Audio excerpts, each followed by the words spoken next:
I am a small green frog with a shine like fresh rain. People think I am ceramic. I do not correct them. It helps with rent. Lena. She'll tell the building her name is Lena. Though her phone keeps Lynn like a pressed leaf. Carried me in a canvas tote with a jar of sugar. A rubber-banded stack of spoons. And a coffee mug that says best daughter in a font that has survived dishwashers and years. Apartment 4B received us with the sigh old doors make when they meet new hands.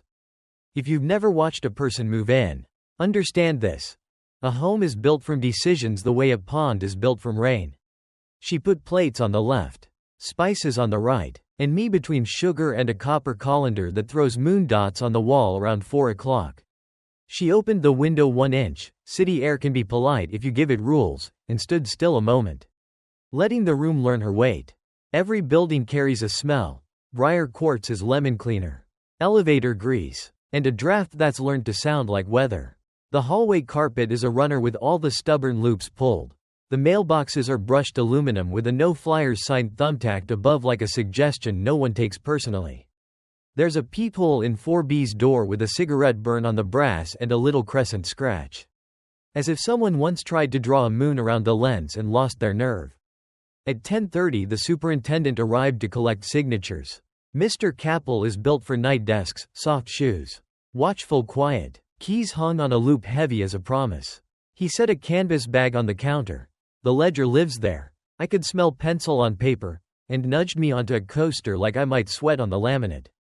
It's a pre-war building, he said. Which war? Lena asked. Polite as a handshake. Wary as a cat. He considered. Pick one. She smiled without teeth. Does the elevator pick floors? 2? The elevator picks moods. The floors are a rumor. He tapped the stack of lease riders. You got questions later. You come down. The water will run brown at first. That's cosmetic. Laundry room's tame except when the moon gets ideas. What kind of ideas? The romantic kind. He softened. Don't worry. This place isn't haunted. Good, Lena said. It's opinionated. He added. She made a sound that might have been a laugh if laughter had paperwork. Legal term? Legal term is old. He flipped open the ledger to mark something. I craned. But frogs have limits, and his phone buzzed with a delivery complaint urgent enough to pull him out into the hall. He left the book. Lena didn't mean to look. But a book left open in a new home is a face making eye contact. Columns ruled with a straight edge. Notes in tidy block letters and, here and there, pencil so soft it looked like bruised fog. A page near the back wore a graphite heading that didn't match the rest. WHO was there. WHO looked away. Under 4B someone had written and erased. Ghost letters clung to the fiber like a whisper caught in a sleeve. Capel came back and she snapped the ledger shut. Guilty only of curiosity. He slid it into the canvas bag without comment and nodded at the door. If you ever replace that peephole, ask me about the correct size. Landlord bought the wrong batch once. Everybody got seasick. What happened to this one? Lena asked. Looks scratched. People don't enjoy feeling watched. He shrugged. A gesture that tried to say superstition and couldn't quite. Every so often somebody gets religious about it. Religious how? She asked. Rules. His mouth folded like paper. Common sense ones. He left her with 3 extra keys. 2 warnings about packages. And a smile that had been ironed flat by years of neighbors. The hallway took him back. And the apartment closed around Lena the way a coat closes around a person who hopes it will be enough. She arranged, then rearranged. The ritual is important. Humans say they're aiming for efficiency. They are really teaching their bodies where to find things in the dark. She nested bowls, lined up forks, found the least tilted shelf for her coffee. She set me in my place and tipped me a look that said mascot or witness or don't judge my choices. I do not judge. I absorb. Afternoon slid into the kitchen on slow ankles. A neighbor boy with a skateboard clattered down the hall, clattered back, and then stood in 4B's doorway without knocking. No. Not stood, hovered. As children do when they aren't sure whether their questions are expensive.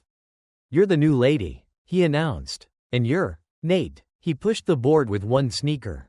A polite drift. 4A. Nice to meet you. Nate from 4A. He peered past her at me. You got a frog. He's called Vesper, Lena said, to see how it felt in the room. Names change rooms. Say hi. Hi. Nate waved at me because kids understand talismans better than adults pretend to. Then, lowering his voice to conspiratorial, if you hear knocking, don't look. Lena's smile thinned. Who told you that? My mom. The kind of answer that says everyone without saying everyone. And the lady from upstairs. She moved. Why? He thought about the flavor of a lie and chose not to taste it. She just moved. Okay, Lena said. She did not close the door in his face. She rested her palm on it until he rolled away. When the light went lavender and the kitchen remembered it was also a hallway to the night. She microwaved noodles until the sauce made the sound of wet applause.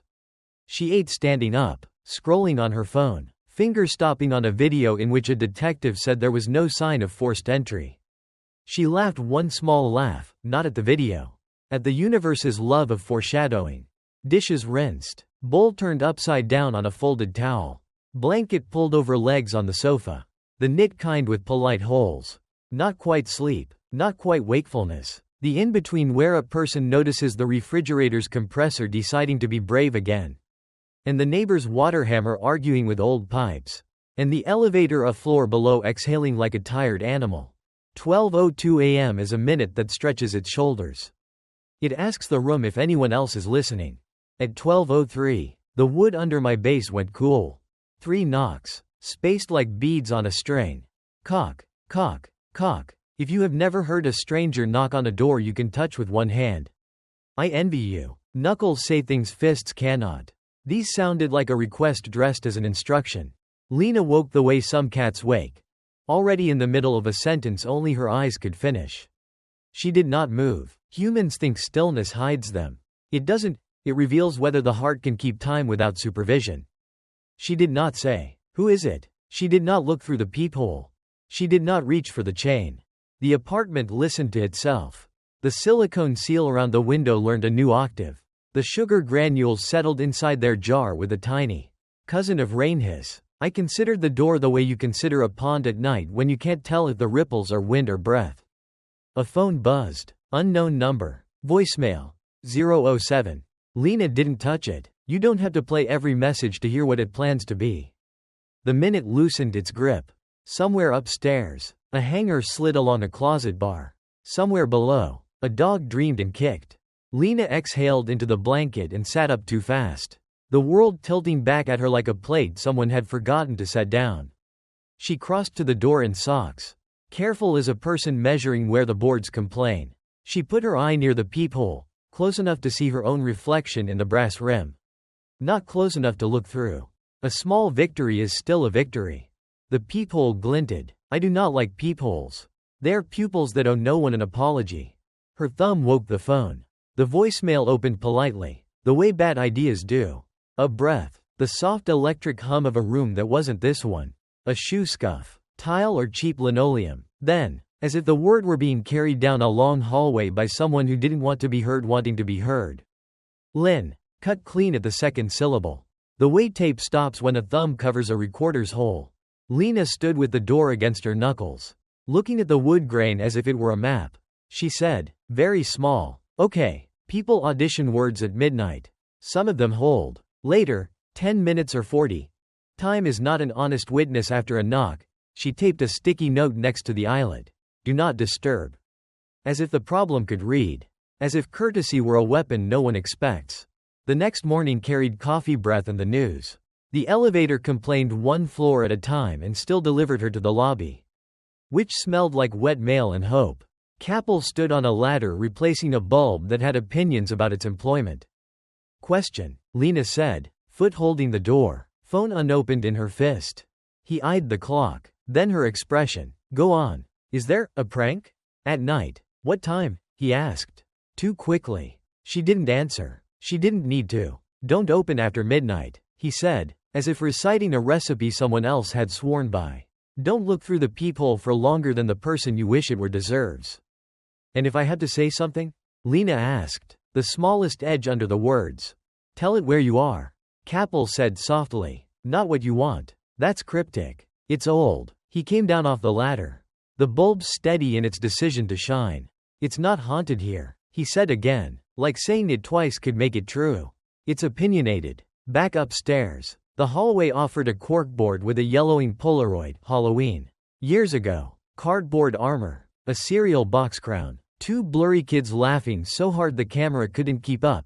Joy is difficult for lenses. A flyer for a lost tabby cat with crooked whiskers. A typed notice about laundry times nobody obeyed. Lena's key found the lock as if it had always meant to. She set the phone on a tumbler of water by the door. Camera aimed at the peephole, an improvised tripod she'd learned from the internet. Science, she told me. I respect experiments. Doors do, too. They love teaching. Evening. Microwave light on leftovers. The sound of a neighbor arguing lovingly with someone who could not be defeated. Only outweighted. A shoved chair. A laugh. Quiet. At 12:03. The glass trembled. Cock. Cock. Cock. The camera captured 3 perfect frames of black, not darkness, but absence, and 3 little mountains in the audiograph, each separated by 3 seconds that held their breath. The peephole shone like a coin in a magician's hand.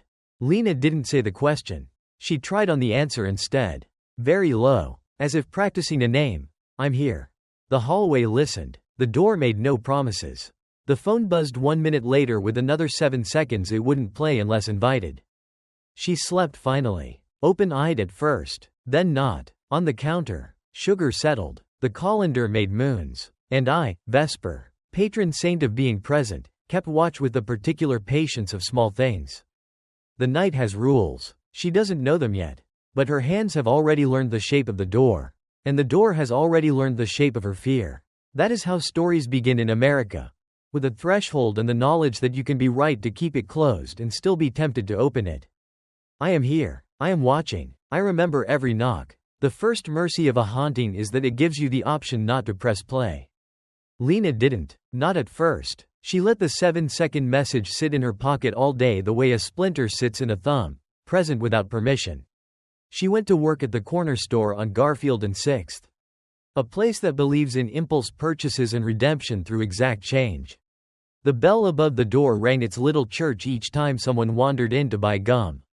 Regret, or lottery. Humans do not think of themselves as superstitious. So they invent other words: routine, preference, comfort. Lena's routine on a late shift was simple: wipe, stack, count, pretend the freezer's hum is company. She checked the convex mirror near the ceiling and saw 5 versions of herself chipping around the edges like a cheap plate. She put out a plastic tray of croissants that were born stale. She did not check her phone. You sleeping at the new place? Asked Maya, whose eyeliner never smudged and whose heart always did.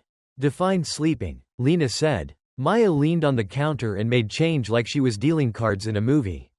Look at you trying not to ask for a night off. City'll break your legs if you don't set terms. I'm fine, Lena said, which is a phrase that should come with a safety warning. At 11:36, the store emptied of people and filled with noises pretending not to be animals. Somewhere in Beveridge too, a can settled. The automatic doors at the far end tested their boundaries just to make sure they still had any. A man in a truck argued on speakerphone to a woman who had already hung up 2 states away.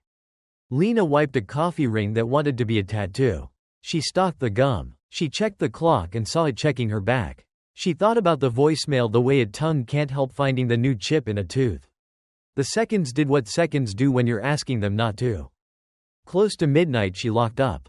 Turned the key with the little wrist flick you learn when your wrists have learned keys. And shouldered the door shut against the night. The city had put on its quiet, which is different from silence. Steam lifted from a manhole like an old story trying not to be dramatic. Lena walked home with her hands in her jacket pockets and her eyes on the places the streetlight couldn't quite reach. Briar Court's lobby smelled like wet catalogs and lemon cleaner. The bulb Capel had coaxed into compliance earlier cast that thin municipal gold that tries to make kindness out of electricity. The elevator sighed at her. The mirror inside gave her a quick, inaccurate portrait. Cheap mirrors always paint you looser around the edges. As if you might leak. The hall on 4 was cooler than the street. That can be relief or warning, humans decide afterward. She let herself into 4B. Set me down from her tote, yes. She took me to work. Talisman's ride for free, then washed her hands like she could scrub the minute from them. She took a breath. She pressed play. A room, not this one, wearing a 60-cycle hum like an undershirt. A shoe scuffing tile. Air moving through a narrow space that had decided to be a throat. And then a voice that was almost a word. Lynn. Cut. Not faded. Cut. The way tape stops when a thumb covers the hole on an old recorder. It left her kitchen ringing with the absence of the syllable that should have followed. Lena played it again. The second time. It sounded closer. This is an audio illusion of the humankind. I have observed it many times. Frogs are professionals at listening to nothing become something. She played it a third time and the apartment showed her face in the phone's glass. The peephole shining behind her shoulder like an earring she hadn't meant to own. Okay, she said to the room. To the door. To her bloodstream. People audition small words around midnight. Some of them are training wheels. Some are spells. She crossed to the door and put her ear to the wood, not to the peephole. I would have shouted if I could. Even the peephole held its breath. As if eyes in metal can learn. From the other side. A quiet that wasn't quite stillness. The sense of a weight rebalancing. The way you know someone is on the other side of a fence because the fence begins to remember their name. Mom? Lena said before she could stop herself. Then flinched, at the word. Not the door. Rules live in a body faster than they live in a mind. She swallowed the question back down and said the thing the building had given her in the lobby like a grocery list. I'm here. Silence accepted this information. It did not reciprocate. The pressure backed off in a way that didn't quite count as retreat. The light at the peephole dimmed as if a hand had passed in front of it from the wrong side. For a long half-minute. Nothing proved anything. Then Lena stepped away. Back into the kitchen where the bowl and the towel and one made a chorus of harmless shapes. She set the phone face down on the counter as if it were capable of shame and drank water she didn't want until the glass decided it could be empty. She slept. Not enough and not well. But honestly, she dreamed that the door had a mouth and it was saying her name with someone else's teeth. Morning put in its paperwork. The elevator coughed her down to the lobby. Capel was rehearsing a narrow smile for a tenant who would never earn it. He looked at her and away and looked again. Which is the sort of look that says you heard it but you kept the rules. Question, Lena said, holding the door with one sneaker like she could keep the building from answering wrong. He said, which is superintendent for I am listening in all directions. If someone leaves a message at 12:04, she didn't say who. She didn't need to, and it sounds like she didn't finish. Either. Don't let it make the introductions. Capel said. He came down off the idea he was pretending to have about the light fixture and added. Softer. If you have to say anything at all, say where you are, not who you want. That's not how phones work. She said, trying for Ryan landing on weary. It's how doors do, he said. He put the ledger on the desk and palmed it as if it might spook. It's an old building, not haunted, just opinionated. Lena finished for him, which earned her a nod and the ghost of approval. On her way back upstairs after her shift, she met a woman sorting mail into a tote with 2 handles and 1 life left. Mara from 5C had eyeliner with tenure and a mouth that had learned not to volunteer. She glanced at the do not disturb note Lena had taped by the peephole and said, dry as a Midwest winter. That won't help. What will? Lena asked before pride could stop her. Mara lifted a shoulder. Obedience. To rules you didn't make. So we just live with it? We live around it, Mara said. She fitted a key into her own door without looking and added. Like a person dropping a pebble into a pond to see which way the ripples go. If it ever sounds like somebody you love, don't let that be the thing that decides it for you. Love doesn't travel by door. Have you? Lena began. I moved upstairs, Mara said, which is a kind of answer. Back inside 4B, Lena took down the sticky note and wrote a new one, deliveries with super. Because courtesy is a reflex even in a war you haven't admitted you're in. She pressed her palm flat to the wood and felt nothing except the fact of wood. You take your wins where you can get them. She set up her rig again, phone on a tumbler of water. Camera forward toward the peephole. A little painter's tape keeping sincerity from sliding. Science, she told me, as if I were opposed.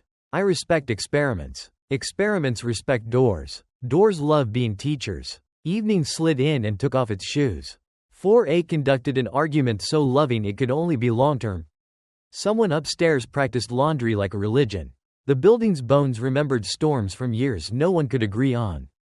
At 12:03, the world narrowed to a seam. Cock, cock, cock. The camera caught 3 frames of nothing that took itself very seriously and 3 peaks of sound separated by 3 perfect seconds. A metronome trying to convince time to behave. The peephole shone. It's a talent of peepholes to look exactly like an eye at the precise moment you're pretending they are not. Lena didn't ask the question. She gave the answer. I'm here. The door remained a door. A minute later, the phone offered its ritual, unknown. 007, and she denied it the pleasure.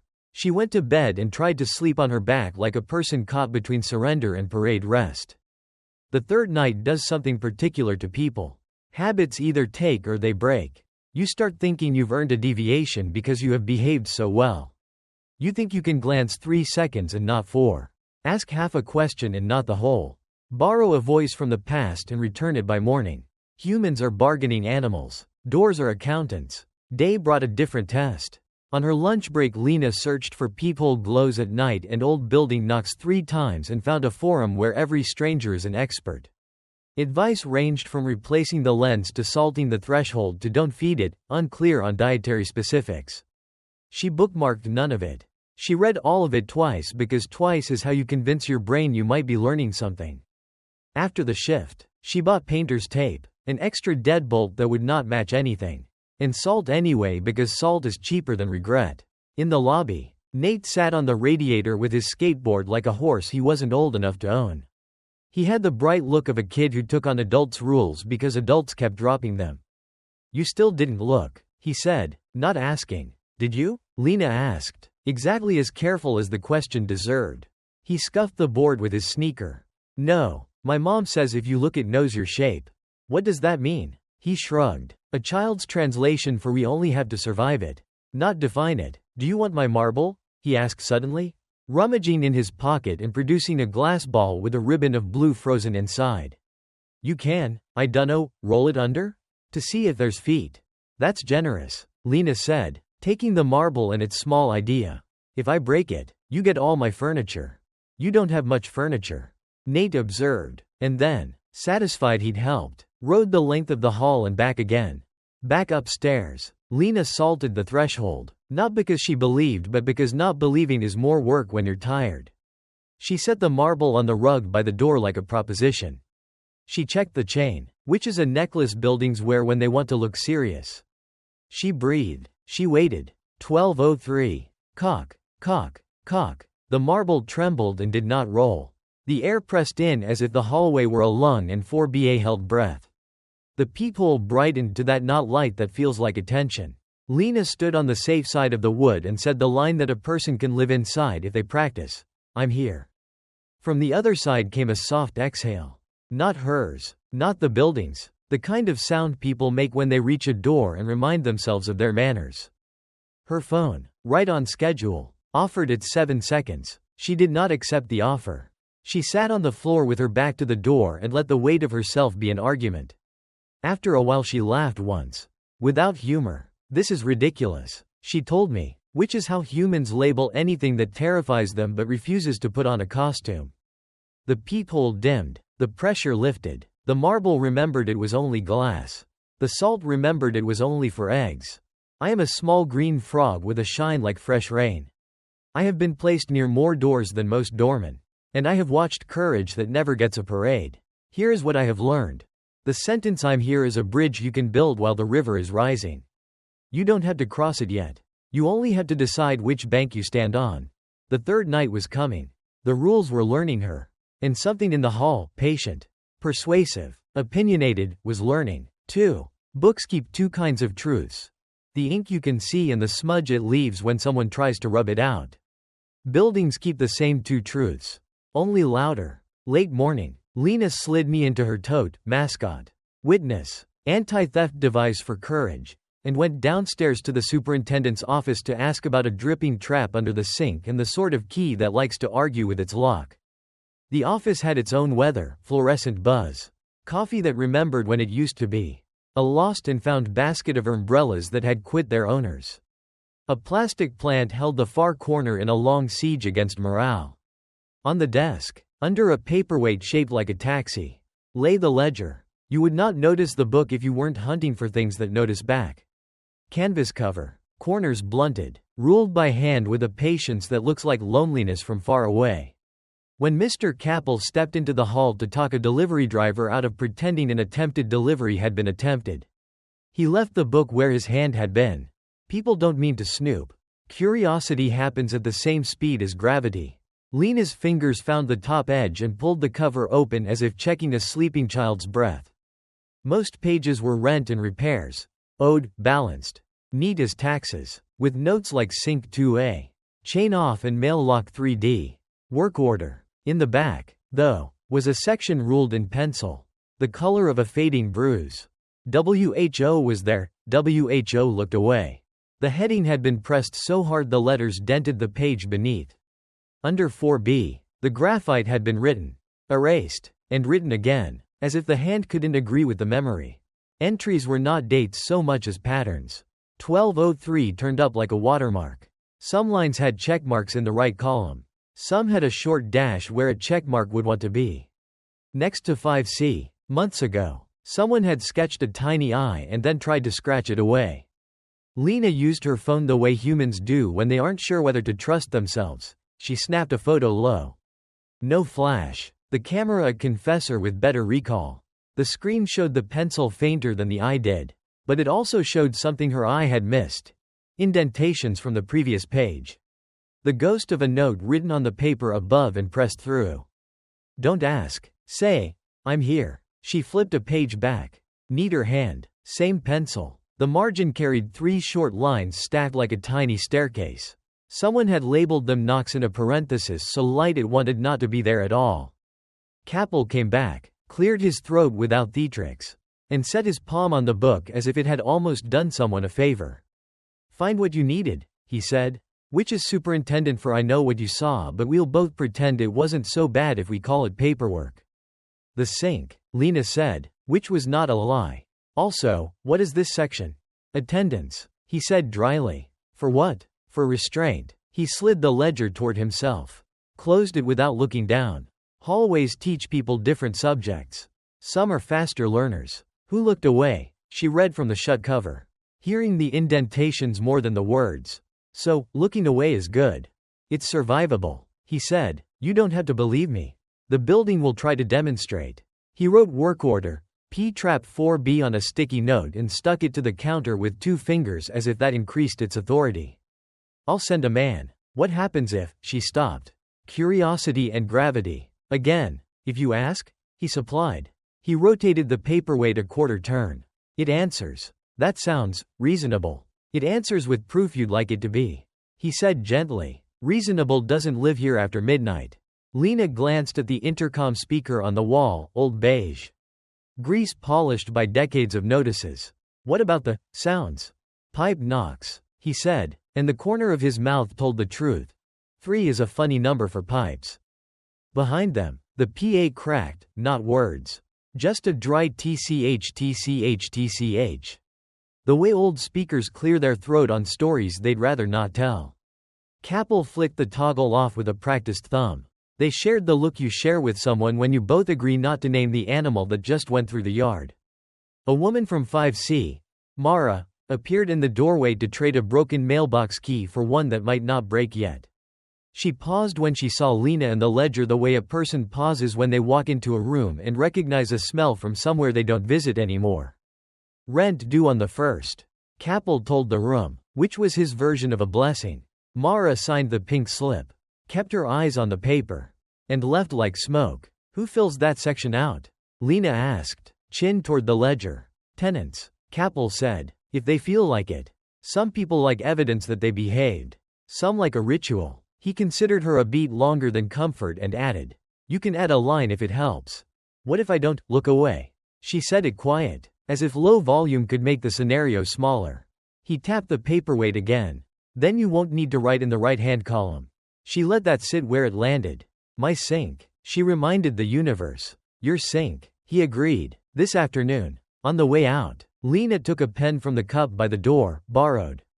Not stolen, and, at the very back of the ledger where the binding swallowed margins, wrote small and square. 4B, present. Not her name, not a date, just a word that could be a promise if you read it right. Back upstairs. She taped a postcard inside a cabinet and wrote the rules on the blank side in block letters like a recipe. 1. Do not open after the third knock. 2. Do not look through the peephole for more than 3 seconds. 3. Do not ask, "Who's there?" If you must speak, say, "I'm here." She added a fourth, in pencil, because pencils are how you try an idea before you accept the consequences. If it sounds like mom. It isn't. Church, she told me, tapping the card with the pen. We're building a little church of rules. I did not disagree. Kitchens are where most chapels are. The sink man arrived with a belt of tools and the expression of someone who had yet to meet a trap that could surprise him. He fixed the drip, declared victory, and then stayed half a beat too long by the door, listening to the hallway like a doctor checks a pulse. You got one of those peepholes that brightens at night? He asked. Halfway out. Is that a thing? Lena said. He considered his answer's insurance implications. Only when they're clean, he said finally, and went. She sat on the floor with her back against the door, legs long, phone face down on her stomach. The ledger photo open in her head where she could scroll it without light. Who was there? Who looked away? The economy of fear has books. 2. Owed, balanced. You can owe a door an answer. You can try to balance it with silence. The afternoon softened. 4A's TV practiced daytime court. Someone upstairs vacuumed with fury and poor aim. The salt at Lena's threshold looked theatrical and a little embarrassed about it. She poured a line thicker anyway and told herself it was about ants. Around 5, Nate arrived with a mission and 7 marbles. Experiment, he announced, dumping the glass planets into a pocket of the rug. If it walks like a person it'll step weird and they'll wobble. That is specific, Lena said, impressed. Science is specific, Nate said, already arranging them in a neat, shining row. Also my mom won't let me use flour because last time I did the footprints she said were not funny. Noted, Lena said. She looked at the marbles. At the peephole. At the postcard chapel of rules. If anything moves these, I will give you my toaster. You don't have a toaster, he observed. Then you get naming rights to the frog. Nate considered me. He already has a name. You can't rename a person. Tell the internet, Lena said. He went, leaving the hallway brighter the way kids do when they vacate a worry and take it with them. Evening put the light in its pocket. Lena's phone offered a weather alert that turned out to be optimistic in tone and useless in effect. She made eggs she pretended were dinner and ate them like a person who had read a pamphlet on nutrition and decided pamphlets were polite lies. She set the phone on the tumbler by the door. The painter's tape had learned where to stick. The ledger weighed more now. Even upstairs. Even closed. Knowledge adds gravity. She kept thinking about the erased line under 4B and the way pencil dent remembers regardless. She kept hearing Capel say attendance in the tone of a man who still counts prayer as math. And because she is clever in the way that sometimes saves you and sometimes gets you hurt. She made a decision that believed itself small. She would look, not through the peephole, but at it, and count to 3. To test the place where rule and curiosity shook hands.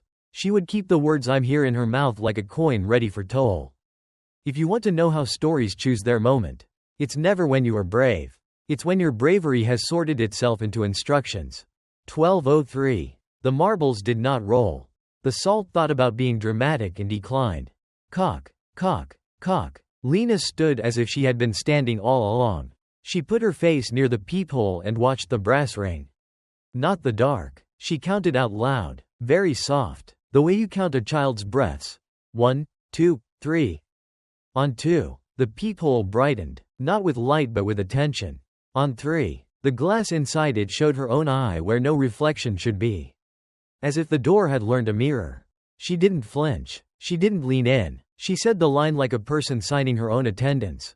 I'm here. The phone, in the kitchen behind her shoulder, did its 7-second tremor right on schedule. She did not move to answer. The apartment listened for a change in pressure and did not get one.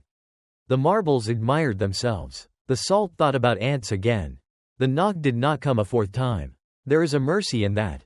Lena sat back down, spine to wood, and laughed once without humor. We're not writing in the right column yet. She told me. No, I thought, not yet. But the ledger had felt her hand today. And the book that keeps 2 truths had learned her weight well enough to balance on it. The 3rd night makes bargains of everyone. The 4th writes them down. Evidence is what humans collect when belief starts to feel like a hobby. Lena built a lab on the cheap: phone, tumbler of water, 2 paperbacks to give the lens a moral advantage, a strip of painter's tape, and a legal pad torn into a page that said observations across the top in all caps. She angled the camera toward the peephole until the lens filled the frame like a coin. I supervised from my coaster between sugar and copper moons. Control first, she said. Daylight. Door. Nothing weird. Hit record. And stepped out to the hall. Through the camera, the peephole showed what it should: a slice of carpet. The opposite wall with its corkboard of wanted things, neighbors, packages, order. 4A's door with a sticker that thought it was funny. Nate rolled past on his board, looked into the lens because children are constitutionally unable not to, and performed an unnecessary kick turn for the archive. Back inside, Lena rewound. The footage was ordinary, which is the hardest kind to argue with. She wrote day, normal, hall visible and underlined normal like it might be rare. She set the rig again at dusk. The painter's tape had learned its job. The apartment put on its evening voice. The hallway quieted into that civic hush old buildings do so well. The one that says someone somewhere is boiling potatoes. Someone somewhere else is reading out loud to a person who is pretending not to listen. Tonight, she said to me, like a coach to a mascot, we watch. I am a small green frog with a shine like fresh rain and unreasonable patience. I can outwatch a door. I prefer not to prove it. At 12:03, the wood under my base cooled as if the apartment had put its tongue to a battery. Cock, cock, cock. The phone saw black, not darkness with detail if you squint. Black, as if the world had stepped aside to let something not world use the hall. Lena didn't look. She counted her breaths like a person at altitude and said the sentence that was beginning to fit her mouth. I'm here. At 12:04, right on ritual, the phone in the other room offered unknown 007 like a waiter in a restaurant that only serves one dish. Lena did not tip. After the minute resigned, she stopped the recording and scrubbed through. Prior to the knocks, hallway, carpet, corkboard. On the first knock, the picture blinked to black and stayed blind through the second and third. Then eased back to hallway like a light discovering electricity again. She opened a free editor and pinched the timeline inward until it showed her seconds like teeth. 3 peaks, sharp and equidistant, stamped into the audio track. 3 valleys between them that measured 3.0 each. Like someone timing a held breath. 333, she said, like a Morse S. She made a face at that. S for stay put. She wrote, 12:03, 3 knocks, 3.0 s apart. Video black during knocks only. 12:04, VM007, Lynn. Then she circled black like it had offended her personally. Evidence makes courage feel empirical. It also makes curiosity put on a lab coat. Mid-scribble, a knock lighter than the research kind arrived at her door, 2 polite taps.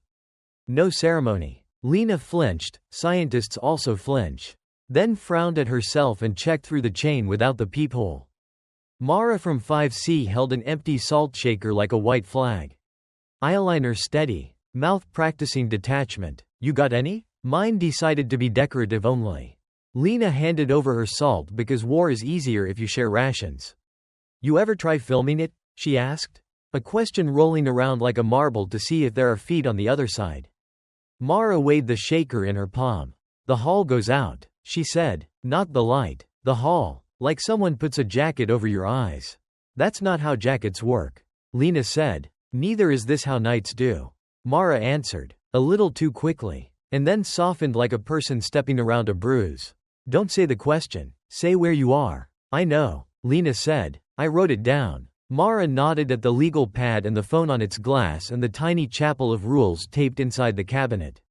Religion, she said. Science, Lena said. Close enough. Mara tucked the salt under her arm like a book and retreated 2 steps. Then paused. If it asks nicely, that's not for you either. She added, and went. The hallway re-knitting itself behind her as if it were embarrassed to have opened. Lena sat cross-legged on the kitchen rug and scrubbed the footage again. She watched the black flicker on. The 3 sound peaks punch the quiet. The picture return. She split the audio out. You can do that with your thumb now. And stared at the waveform until it stopped being mountains and became a pattern that wanted a grammar. I say this gently. Patterns are how you build a bridge over fear. Grammars are how you decide what crosses. She tried an overlay, 1203 at the top of the page. 3 hash marks under it. Then wrote 1204 and a box for 7 seconds. She drew a line from the last knock to the voicemail and labeled it hold. It looked like choreography for a dance you could only do alone. In a kitchen, without moving, she whispered, "Is it code? Or is it manners?" And then laughed at herself because America would file both under signs to obey. Around noon the next day, she repeated the control, camera on Tumblr. Door ajar. Daylight fat and unconcerned. The video was proudly uninteresting. She took a still frame of the hall and set it side by side with the midnight black light before, after for an absence. She searched on her phone. Peephole goes black when recording. Light leaks versus dark frames. Lens flare backwards. And, because this is how brains try to save themselves, do old buildings have rules? The internet told her how to replace a door viewer, whether salt was an effective pest deterrent, and 30 other things that felt relevant until she remembered the building was the sort that did not argue, it simply insisted. On her lunch break at the store, she loaded the audio into a cheap app with grid lines and tapped through until time stopped being philosophical and started being numbers. 0.0, 3.0, 6.0, Knox. 60.0, voicemail buzz. She highlighted the 3 peaks and the 7-second tail on the message and labeled the file 12_03_attendance.wave because naming is how humans domesticate dread. New hobby? Maya asked, leaning over the counter. Field recordings, Lena said. Of what? Patience. Maya made the face of a woman who had once tried yoga and resented how much it helped. Get you a baseball bat, she advised kindly. Field recordings don't argue. Back home before dusk, Lena bought another strip of painter's tape and put it over the peephole itself, leaving the tiniest slit. Experiment B, she told me. If it's light, the slit should give me something. If it's jackets, she raised her eyebrows. No, you are arguing with a hole. I did not say, because people must win the rounds they can schedule. Evening arrived with the municipal sincerity of a bus that comes when it said it would. 4A negotiated bedtime with the skill of lawyers. Somewhere below, a dog made the sound of a trumpet practicing quitting. The painter's tape sat like a shy eyelid over the peephole and the phone watched with the seriousness of a witness. 1203. Cock, cock, cock. The slit gave nothing. The screen drank black. The waveform grew its 3 teeth. Lena didn't flinch. She let the minute live out its contract. When the phone offered unknown, 007, she let that, too, pass like a train you choose not to board because you have finally read the sign correctly. She pressed stop, split the tracks again, and stared a while in the blue glow of a kitchen that had been told a bedtime story and was considering whether to sleep. She wrote, tape over peephole, no change. And under it, it's not light, it's permission. She flipped the legal pad and sketched 3 boxes. Door, phone, I. Door wants attendance. Phone wants confession. I wants to be met. 2 out of 3 is enough. She told me, we don't feed the I. Humans make charts when they want feelings to act like coworkers. It often helps. It never hurts. The next afternoon, she tried something clever in the way that gets you either a result or a story. She set the phone to time lapse. If the hall wanted to erase moments, she would erase more and make a bargain of it. The day sped by dutifully in the preview window, sun sliding. Shadows doing their quiet acrobatics. Nate as a blur. Mara as a certainty. The night arrived like a curtain that was also a wall. When she played it back, everything around 1203 sped by except the black, which lasted the same long beat no matter how she folded time. This is a thing about rules. You can compress your day as small as a fist and they will still take exactly the space they require. She closed the app, opened the file from the night before, the one where she'd said, I'm here, while the hall unexisted, and listened to the silence between the second and third knock. There is a sound to certain silences, the way there is a flavor to certain kinds of clean. This one tasted like a match not yet struck. Before she could label that, the PA in the hall, old beige speaker, graceless, spat 3 dry tch like an intercom clearing its throat. Daylight, not midnight, no one speaking, just the sound a wire makes when it remembers it is a wire. Lena opened the door. Chain set. Cautious as a surgeon. The hall stared back with institutional optimism. A typed notice had been pinned to the corkboard. Laundry. Do not prop door, and under it someone had scrawled in pen. It comes in that way. Capel would remove the graffiti by dinner. That is also a rule. Back inside. Lena placed the latest printout on the inside of the cabinet door beside the rules. A screenshot of the waveform with 3.0 marked. And beneath it the words "if you speak. Say.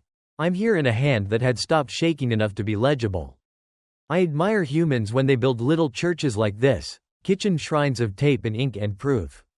They are the altars where a person agrees to the kind of bravery that does not need volume. For her final test of the day, she tried the thing a bored detective does in an afternoon show. She synced the 3 knocks from 3 nights and stacked the waveforms. They matched like teeth. She smiled, small, involuntary, almost mean. Got you, she said, not to the building, not to whatever used the hall, but to the part of herself that had needed it to be repeatable. Repeatable means you can plan. Planning is the softest form of defiance. She took a marker and, on a fresh page, wrote at the top, responses. 1. Silence, allowed. 2. Who's there? Forbidden. 3. I'm here. Accepted. She started to add a 4th, come back later, then capped the pen. Don't improvise at the door. Not yet. That night. Because patterns cut grooves and grooves make rails. The minute arrived precisely when it always does. My base cooled. The tape-lidded peephole shone its absence. The world emptied itself politely to make room for the rule. Cock. Cock. Cock. Lena stood with her palm flat to the wood and said, calm as someone signing a logbook.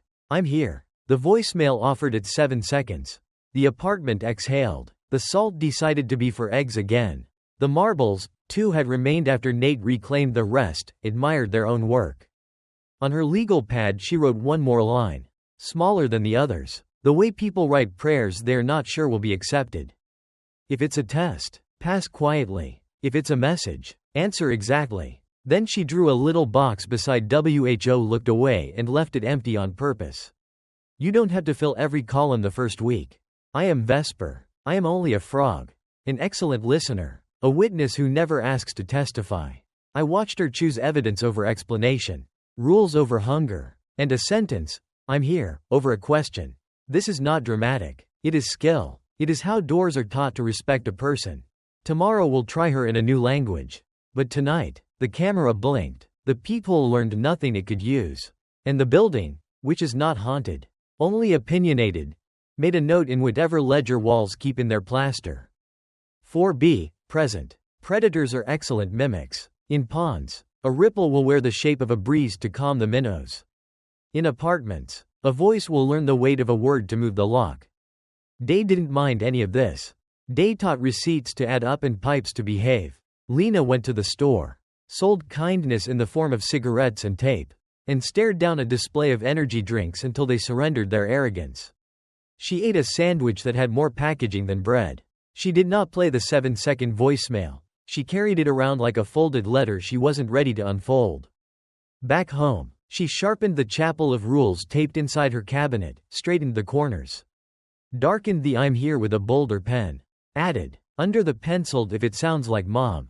It isn't. A smaller line. It wants the door. I want the room. Then she set me back on my coaster. Rubbed my head as if I were a lamp.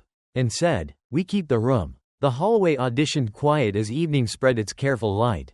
4a argued about bedtime. 5c practiced not caring.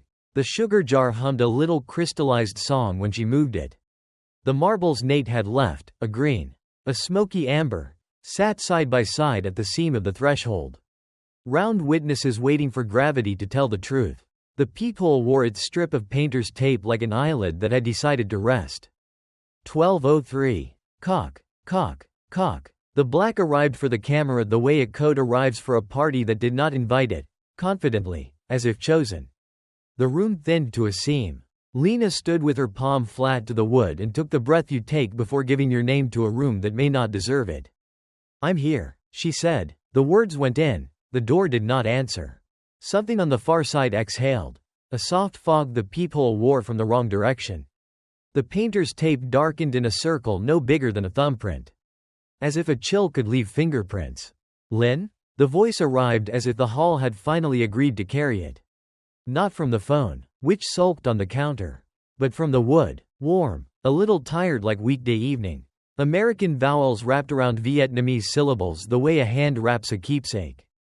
Lynn, open, it's me. The apartment remembered the shampoo from a bathroom that was not this one. Floral, clean, a memory trying on a body. Lena's mouth made the first half of a forbidden sentence, who, and then. Animal fast, closed around it as if her teeth could save her from the question. She put her brow to the door instead. I'm here. Cold out here, the voice said, not shivering but trying the texture of shiver. Help me, sweetheart, just a second. The way mothers say just a second when they need you to trust the clock and not the hurt. Lena stepped back, 1 foot, then another. The marbles quivered the way round things do when they're thinking hard about not moving. The salt line did not break and still looked guilty for being theater. Lynn, softer now. The syllable rounded to lean the way Americans do when they love you and get the music wrong. I know you're there. I'm here, she said, very clear. She worked the words like a lifeguard method. Keep the panicked person afloat without letting them drown you. From just outside the wood, there was the little sound of skin finding metal. A palm discovering the contour of a doorknob. Not turning, reading it. The way blind fingers read a face. Baby, the voice tried again. A little more honey. A little less mother. Open. The chain blinked light in the slit from the hall. The painter's tape cooled. The peephole's glass remembered that glass can sweat. Lena did something newly brave and beautifully impolite. She walked away. 2 steps. Then 3. Back into the kitchen where the light had not been negotiated. She set me on the legal pad like a paperweight and said, steady, to the room that was hers. I am here, as if reminding the night that grammar is a kind of boundary. The pressure at the door changed the way weather changes when a front considers you and then considers the county line and chooses the county line. The borrowed voice let out a breath that belonged to somebody. Somewhere, but not to them. The peephole unfogged. Glass becoming idea again. At 12:04, the phone did what clocks do when they enlist, unknown. 007, and she let it ring its small flag and fold itself. After. Not during, this matters, after. She slid down the cabinet and sat on the floor. Knees up. Hands around her shins the way people hold themselves when they haven't yet decided whether comfort is allowed. She laughed once. A dry little thing. You almost got me, she told the door. Points for effort. I will confess. I admired the door's effort too. Mimicry as a tool is old as algae. But good mimicry goes for the details that live under logic. It had found the smell. It had found the affectionate diminutive, baby. It had failed one test only love knows, timing. A mother in a hallway does not make time for the courtesy of cold before open. She says your name like a key and you can hear the lock unlatch in her mouth. Morning did what mornings do. Ran volunteers for normal. Lena made coffee that negotiated with bitterness and won. She put a fresh page on the legal pad and wrote. It borrows voice. Test for timing and phrasing. Under it. Do not apologize. Do not ask. Answer only. Then, as if awarding herself a medal only she could wear, held door against voice and a little box for WHO looked away she did not check because the right column is not about heroism, it is about habit. At the store, Maya looked at her like a teacher clocking a student's posture the day after a recital.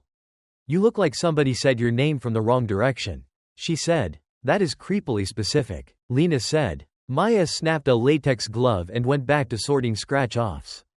You get that bat yet? I got painter's tape, Lena said, which is a kind of bat if your enemy is permission.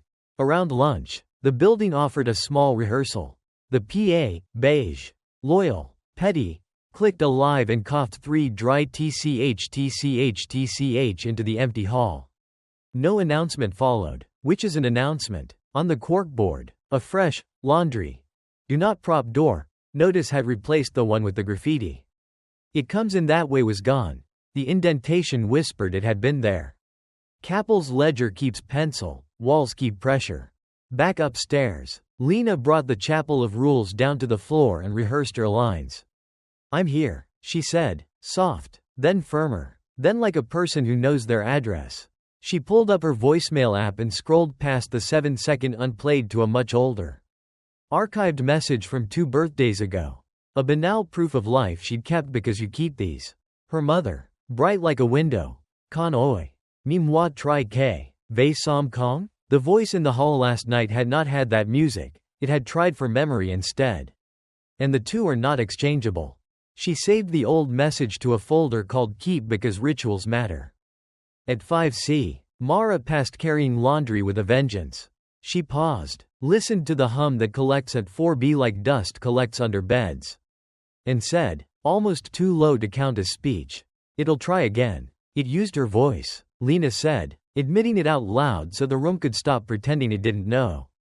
"It'll try nicer," Mara said. "Nicer?" "Polite," Mara said, as if the word were a hole you had to step around. "Or hurt. Did you?" "I moved upstairs," Mara repeated, with the flatness of a door that has decided to be a wall. "Then, because she is not unkind. When I left, it said sorry. That was the worst one." "The worst?" "Yes. Sorrow is solvent. I have seen ponds empty themselves for less." Evening. Again, the civic rhythm that makes the city seem governable. Lena salted the threshold a second time because not believing is a muscle you can rest. She set one marble on either side of the seam like parentheses around a sentence the night keeps trying to revise. She pressed the chain into its cradle. Not because chains stop opinionated buildings but because the choreography helps the dancer remember which music is theirs. 12:03. The knocks had learned her breathing. They landed where her ribs were. Cock, cock, cock. "I'm here." Silence didn't accept it this time, it negotiated. "Lin," the voice said, softer than before, correctly Vietnamese now, the tones so right they felt stolen. "Mo kua cho mi. Mi lan lam." Then, in English, eager to show its citizenship. "Open for me, baby, please." The peephole fog bloomed and receded like a slow flower. The cold at the seam sharpened the way knives do when they're sure of their next job. The knob did not turn. It waited for the thing permission does when it convinces a hand it is invitation. Lena pressed her forehead to the wood and closed her eyes. "I'm here." She said it again, almost conversational. "I'm here." And then, this is the part one admire, she began to narrate her own presence like a sportscaster calling a home game. "I'm in my kitchen. There's a frog on the counter. There's sugar to his left. There is nowhere else I need to be." Humans think narration is for audiences. It isn't. It's for the animal that carries your name. Something on the other side mimed wait. The marbles kissed and rolled a finger's width toward the jam, as if someone had changed the slope of the world by half a degree. The salt lifted one crystal and put it down. The painter's tape cooled into a darker green. "Sweetheart," the voice said, testing the edge of a plea. "I missed you." "I'm here," Lena said, not cruel, exact. She did not give it the name that would pull the lock. Minutes have lengths you feel in bones. This one had the length of a long hallway with bad carpeting and good acoustics. At 12:04, the phone offered its 7 seconds. She did not look at it. She kept her palms on the wood until the muscle between thumb and wrist ached with attention. The pressure eased. The borrowed voice exhaled and took the hallway with it. The peephole's breath evaporated. The door remained a door. Lena sat down hard because bravery is work. She wrote on the legal pad with hands that trembled because bodies file honest reports. Borrowed voice escalated, correct tones, bilingual. Timing off, phrasing off, please.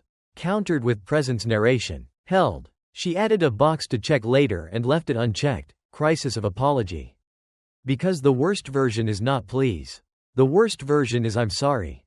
If it finds that key, the chain will not matter. But preparedness is a dignity. She wrote, under the chapel rules, a new line. If it apologizes, you forgive nothing through wood. You forgive later. Elsewhere. With air. She looked at me. Tell me I did that right. I have a great many limitations. I am still a frog with an excellent shine. But I did what I can. I kept very still in the way of small things agreeing with courage. Sometimes a witness is the proof you need. In the morning, the ledger downstairs would feel heavier again. As if pencil could register will. Capel would pretend not to notice and then notice anyway. Mara would fold laundry like she was wringing a neck that had already apologized. For now, the kitchen smelled like coffee and the good exhaustion of not being tricked. The marbles took their places back without admitting they'd been moved. The salt reconsidered its theatrical career. The painter's tape recovered from being breathed on by something that does not own lungs. The hall, opinionated, learned her rhythm, and the voice, which is excellent at mimicry but still a student of timing, went away to study. Children treat doors like puzzles. Adults treat them like borders. Buildings prefer the adult approach, but they will accept either if the puzzle solver is very polite. Morning braided itself into ordinary, sun on laminate. A coffee ring negotiating for permanence. The legal pad flipped to a clean page with tests written at the top. Lena drew a small box beside WHO, looked away on her cabinet chapel and left it blank on purpose. Earned boxes are worth more than hopeful ones. Out in the hall, Nate practiced a slow push on his skateboard like a boy learning patience from wheels. He wore a helmet he hadn't fastened and an expression that said he intended to be brave at a later date. Consulting hours? He asked, peering into 4B when Lena opened to shake out the mat. Always, Lena said. She crouched to his eye level. Rule check. If you hear knocking after midnight, don't look, he recited. Don't ask. Say I'm here. Gold star. Do I get an actual star? You get a frog. She set me on the threshold like a very small bouncer. Temporary loan. Protection detail. Nate considered my shine. Okay, but if he learns my secrets, I want them back. Same, Lena said, which is a kind of pact. They made a ceremony of taping a small square of painter's tape over Nate's peephole. Then another at a jaunty angle so it looked like the eye was winking. He drew, with a blunt pencil, a frog on the tape because customs matter. Talismans like to see themselves. Also, Lena said, glancing at the outside doorbell button to the right of her jam. Science. Nate perked. The best kind. Press my bell now. It chirped obediently inside, a single ding with low self-esteem. She wrote bell OK, day, on her pad. Press it again at 9. Bell OK, 2100. If you're awake, press it at 12:03. I'm not allowed up at 12. Nate said, which was the kind of truth that could be maneuvered around by curiosity and hallways. If you happen to be using the bathroom because you're a human being. Lena said, and you happen to be passing this door. Don't press it. She smiled. That one was a test. He grinned back, got the joke, and took the stairs 2 at a time. Some boys are helium-given legs. By late afternoon the air in Briar Court carried a faint damp. As if someone had done laundry with the windows shut and the moisture had decided to stay as a tenant. The runner in the hall felt not wet but not dry either, the in-between that teaches sneakers to squeak. In 4B, Lena did maintenance on courage. She crossed out if it sounds like mom. It isn't and replaced it with if it sounds like anyone. Confirm with time. She put 2 marbles at the seam of the door like punctuation. 1 green, 1 smoky amber. She added a second, sterner layer of painter's tape over her own peephole, a crosshatch now. An eyelid that had hired a bodyguard. We don't feed the eye. She told me, and I agreed by shining. Evening tugged the light lower. Mara from 5C passed with a tote of laundry angled like a shield. She paused as if a pocket in the air had caught her hand. Then said without turning, my rule? If the voice says please. That's when you don't. It has other words. Lena said. It will, Mara replied, and climbed. At 9 p.m. Right on the minute because boys love rules they can perform. Nate pressed Lena's bell. Dang. She wrote bell OK, 2100. Put a smiley face next to it like an adult who remembers stickers. At 11:58, the building took the kind of breath old animals take before weather. The elevator sighed its last shift. The sugar in the jar ticked. Settling. 12 hours 2 minutes and 30 seconds. Lena stood with her palm on the wood. Not dramatic. Exact. The phone balanced face down on its tumbler. The marbles waited for gravity's opinion. 12:03. Cock. Cock. Cock. The knocks landed like beads on a rosary. The camera drank black. The painter's tape over the peephole cooled a shade darker. As if breath from the wrong side could color cloth. The air at the seam went thin. Rooms forget oxygen the way people forget lyrics when fear picks the song. I'm here, Lena said. It's a sentence you can live inside if you practice. From the other side there came, not the borrowed mother. Not yet, the small huff of a child trying to be quiet. A shift of sock on rug. A chain somewhere finding its limit. A crack of light sliced the hall across from 4B. 4A had opened an inch. Nate, Lena said, careful. Through the door. As if voicing a password that is only safe when said slow. Close your door. Okay? Don't look. Say I'm here. From the inch of light came the smallest okay a boy can make. Which is to say something between a word and a promise. And then, because hallways are quick studies, a woman's voice slid under and around the crack of 4A like a cat. Warm. Breathy. Precise. Nate? Open. Honey. It's Mom. Not Mara's voice. Not an upstairs neighbor. Nate's mom. The exact weather of it. The way nights get into vowels when you work them too long. The chain on 4A whispered metal on metal. The inch widened to 2. Nate, Lena said. Firmer. Door. Please. He said it back, obedient to echo more than analysis. Door. Please. I have seen children learn prayers this way. Sweetheart. The borrowed voice coaxed. The sweetness warmed to responsible. This is silly. You're safe. Let me in. Lena pressed her forehead to 4B's wood and did the only loud thing you can do through a door without breaking a rule. She narrated. I'm here. I am in my kitchen. There is a frog on my counter and sugar to his left. There are 2 marbles by my door. I am not opening. Narration is a rope you throw to yourself. It does not have to reach the other shore. It only has to hold. Silence on my side of the wood changed temperature. In the hall, a very small cough, child-sized. Practiced, ticked the air. The seam under 4B cooled. Then warmed. Then cooled again. The way shadow does when something moves slowly past a candle. Nate, the voice said. Warned to gentle authority now. The kind you give toddlers and frightened adults. Look through the hole and tell me it's me. Lena's hand snapped to the door like a magnet. Don't look, she said, not to 4A only. But to the building. To the rule itself. To any eye that could be tempted into being a question. Just say it. A whisper from 4A. Shaky but game. I'm here. Good boy. The knock's echo had not finished being a memory when the doorbell didn't ring. That sounds like nothing. It isn't. Nate pressed Lena's button. 3 soft clicks in timid succession. And inside 4B the chime was silent. The wire align on a heart monitor when someone has just left the room. On the legal pad, Lena watched the second hand of the stove's clock crawl over 12:03 and keep going. Nothing. Then, as if to prove the point, at 12:05, the bell chirped once by itself. Dang, a nervous student finally answering roll call after the teacher moved on. Okay, Lena breathed. Okay, she wrote later. Bell dead at 12:03, hall eats circuits. Self-trigger 12:05. Science doesn't need romance, but buildings love a flourish. The crack at 4A narrowed. The borrowed mother exhaled in a patience that wasn't hers.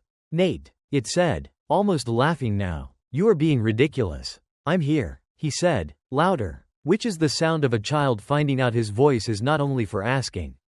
Good, Lena said, unnecessarily, because good had already landed.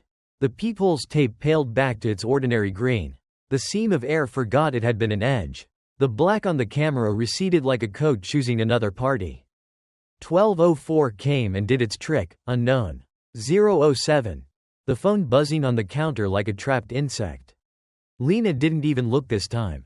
I approve of progress measured by what a person no longer has to see. Close it all the way. Nate, she said, when the hall no longer pretended to be a throat. Please. The crack of light became a line.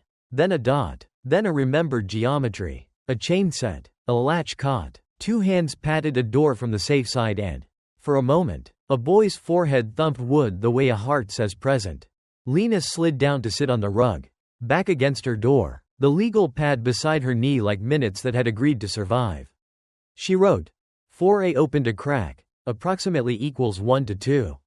Hall imitated mother. Countered with echo coaching. Bell quiet at 12:03.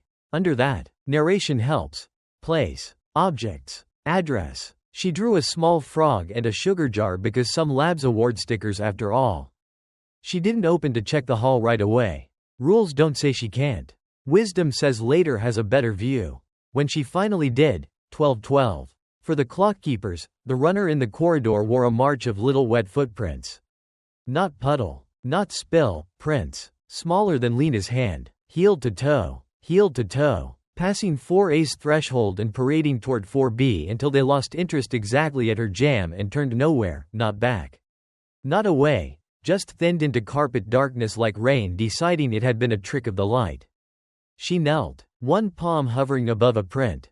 It was cold without being wet. The way a glass chills a ring into wood after you've wiped the condensation. She did not touch. She stood and let the chill report itself to her knees. Across the hall, 4A's door did the thing doors do when a child leans on them to listen. It breathed out a tiny complaint. Then forgave. In the morning, Mr. Capel pretended not to notice the faint dark ovals the vacuum could not talk into being ordinary.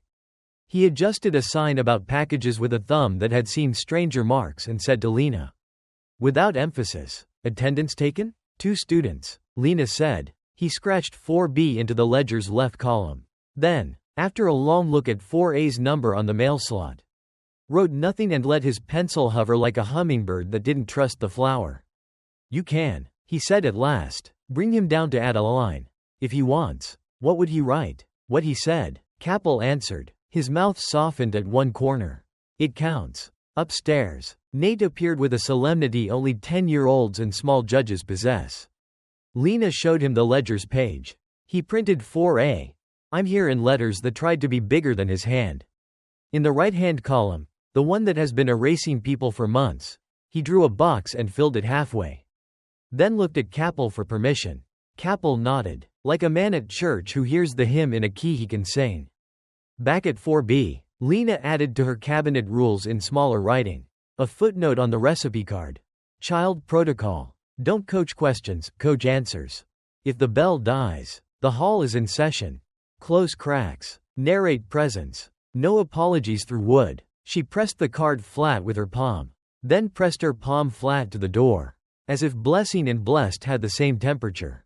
That night, because patterns are teachers and teachers assign homework, the knocks came like they always do.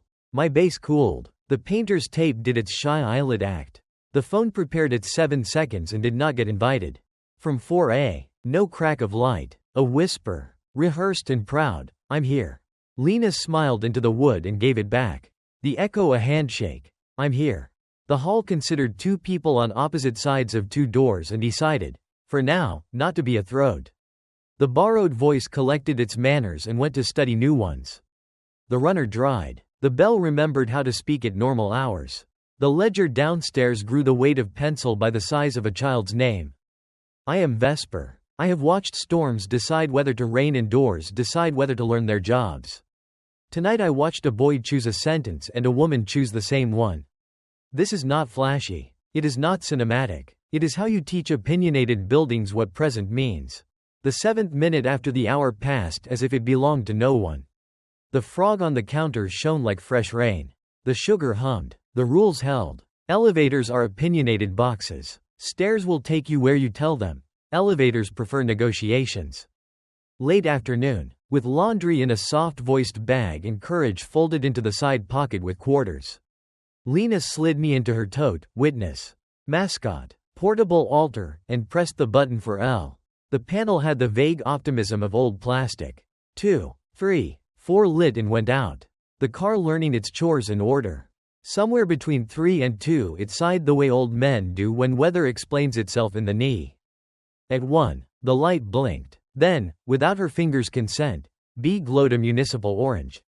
"That's not what we asked for," Lena told the box, which is a sentence Americans have invented to make fate feel like a customer service representative. The elevator refused commentary. It decided down. Basements smell like iron that remembers rain. Briar quartz added a note of lemon cleaner. Cardboard. And the thin, high whine of a fluorescent ballast trying to retire. The doors parted onto concrete painted the color of unambitious sky. A caged bulb made its circle of permission. Stenciled arrows promised boiler, laundry, storage as if bold letters could keep fear in the correct locker. The PA on the wall, beige, square, loyal to a fault, cleared its throat with 3 dry tch and then, remembering itself in daylight, "Shut up. Not haunted," Lena said, opinionated. She stepped out because humans do brave things while holding laundry. The elevator doors stayed open. The way a mouth stays open when surprised. Storage cages lined one wall. Chain link locked with the sort of padlocks that look serious until you need them. A mop slumped in its yellow bucket like a retired soldier at a parade. Farther down, past a column with old waterlines tattooed around it, a door slab stood propped against the concrete, full-sized. Same cheap apartment, white as upstairs. Same 4 hollow core rectangles pressed into its skin. At eye level, a peephole. Installed backwards, where a door would normally watch the hall. This lens watched the basement. The brass ring wore a familiar crescent gouge. Someone had tried to draw a moon around it with a key and stopped. Exactly where 4B's lens carries its scar. Above the knob hole, someone had written in pencil. Then tried to erase 4B. Okay, Lena said. To me. To the elevator. To the soft democracy of fluorescent light. That's not in the brochure. She set the laundry bag down and took out her phone. Science is a muscle that likes reps. We don't feed the eye, she told me, but we can let a lens do the looking. Cheating is still a kind of keeping. In certain liturgies. She held the camera up to the backwards peephole. The screen showed the fisheye world as if it had swallowed itself. A bright circle. A waist-high horizon. The suggestion of a room that did not belong to the basement's geometry. 1, she said softly, counting. 2. On 2. The circle brightened, not with light, with attention. Tiny, familiar shapes arranged themselves at the edge of visibility. An outline like a jar with a dome lid. A gleam like copper perforations, the hard, silly shine of a small green frog. 3. She pulled the phone away before the word finished. Hard doing brisk carpentry. Okay, she laughed once. Because laughter is the human equivalent of tapping the glass on a fish tank. Unhelpful and proof you're still here.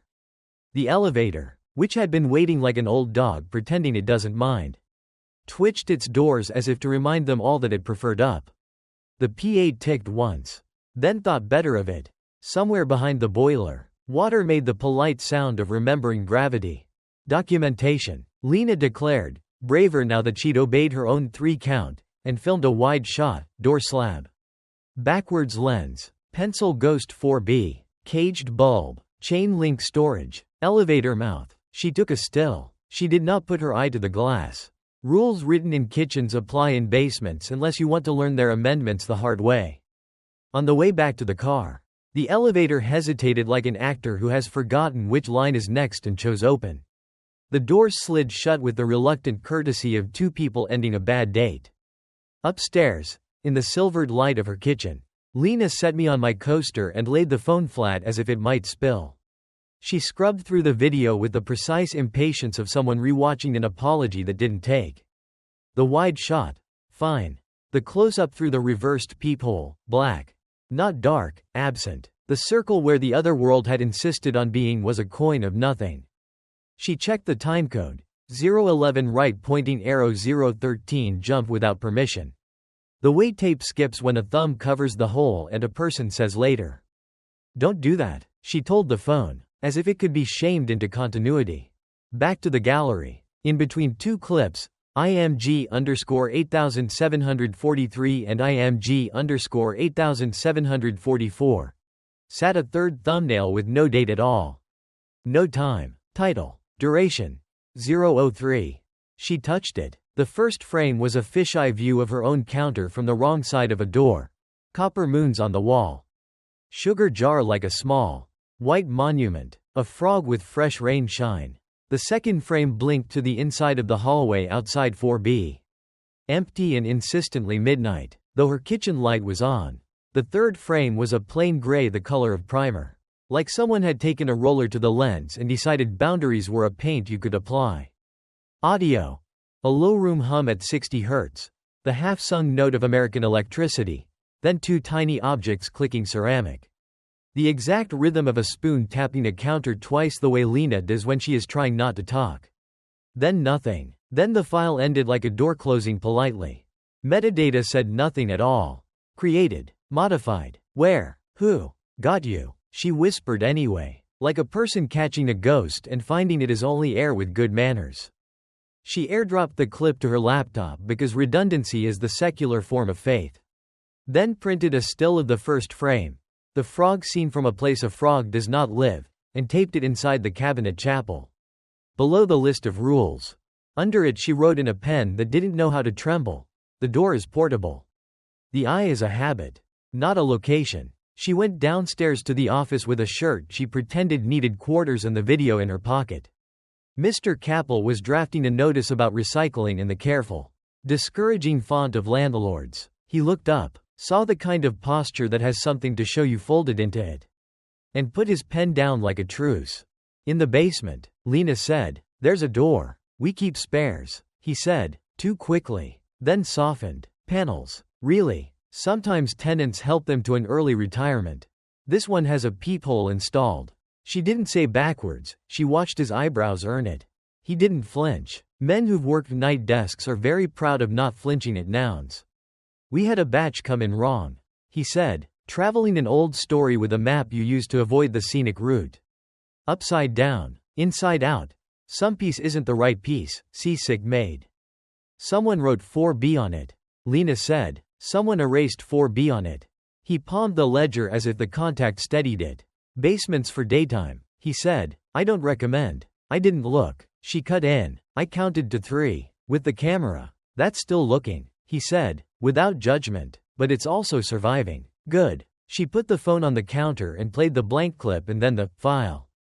He watched it without letting his eyes leave the polite rectangle of the screen. When it ended, he breathed through his nose the way men breathe when a pain has been named but not fixed. "Sometimes the building keeps its own records," he said. "They do not file by date.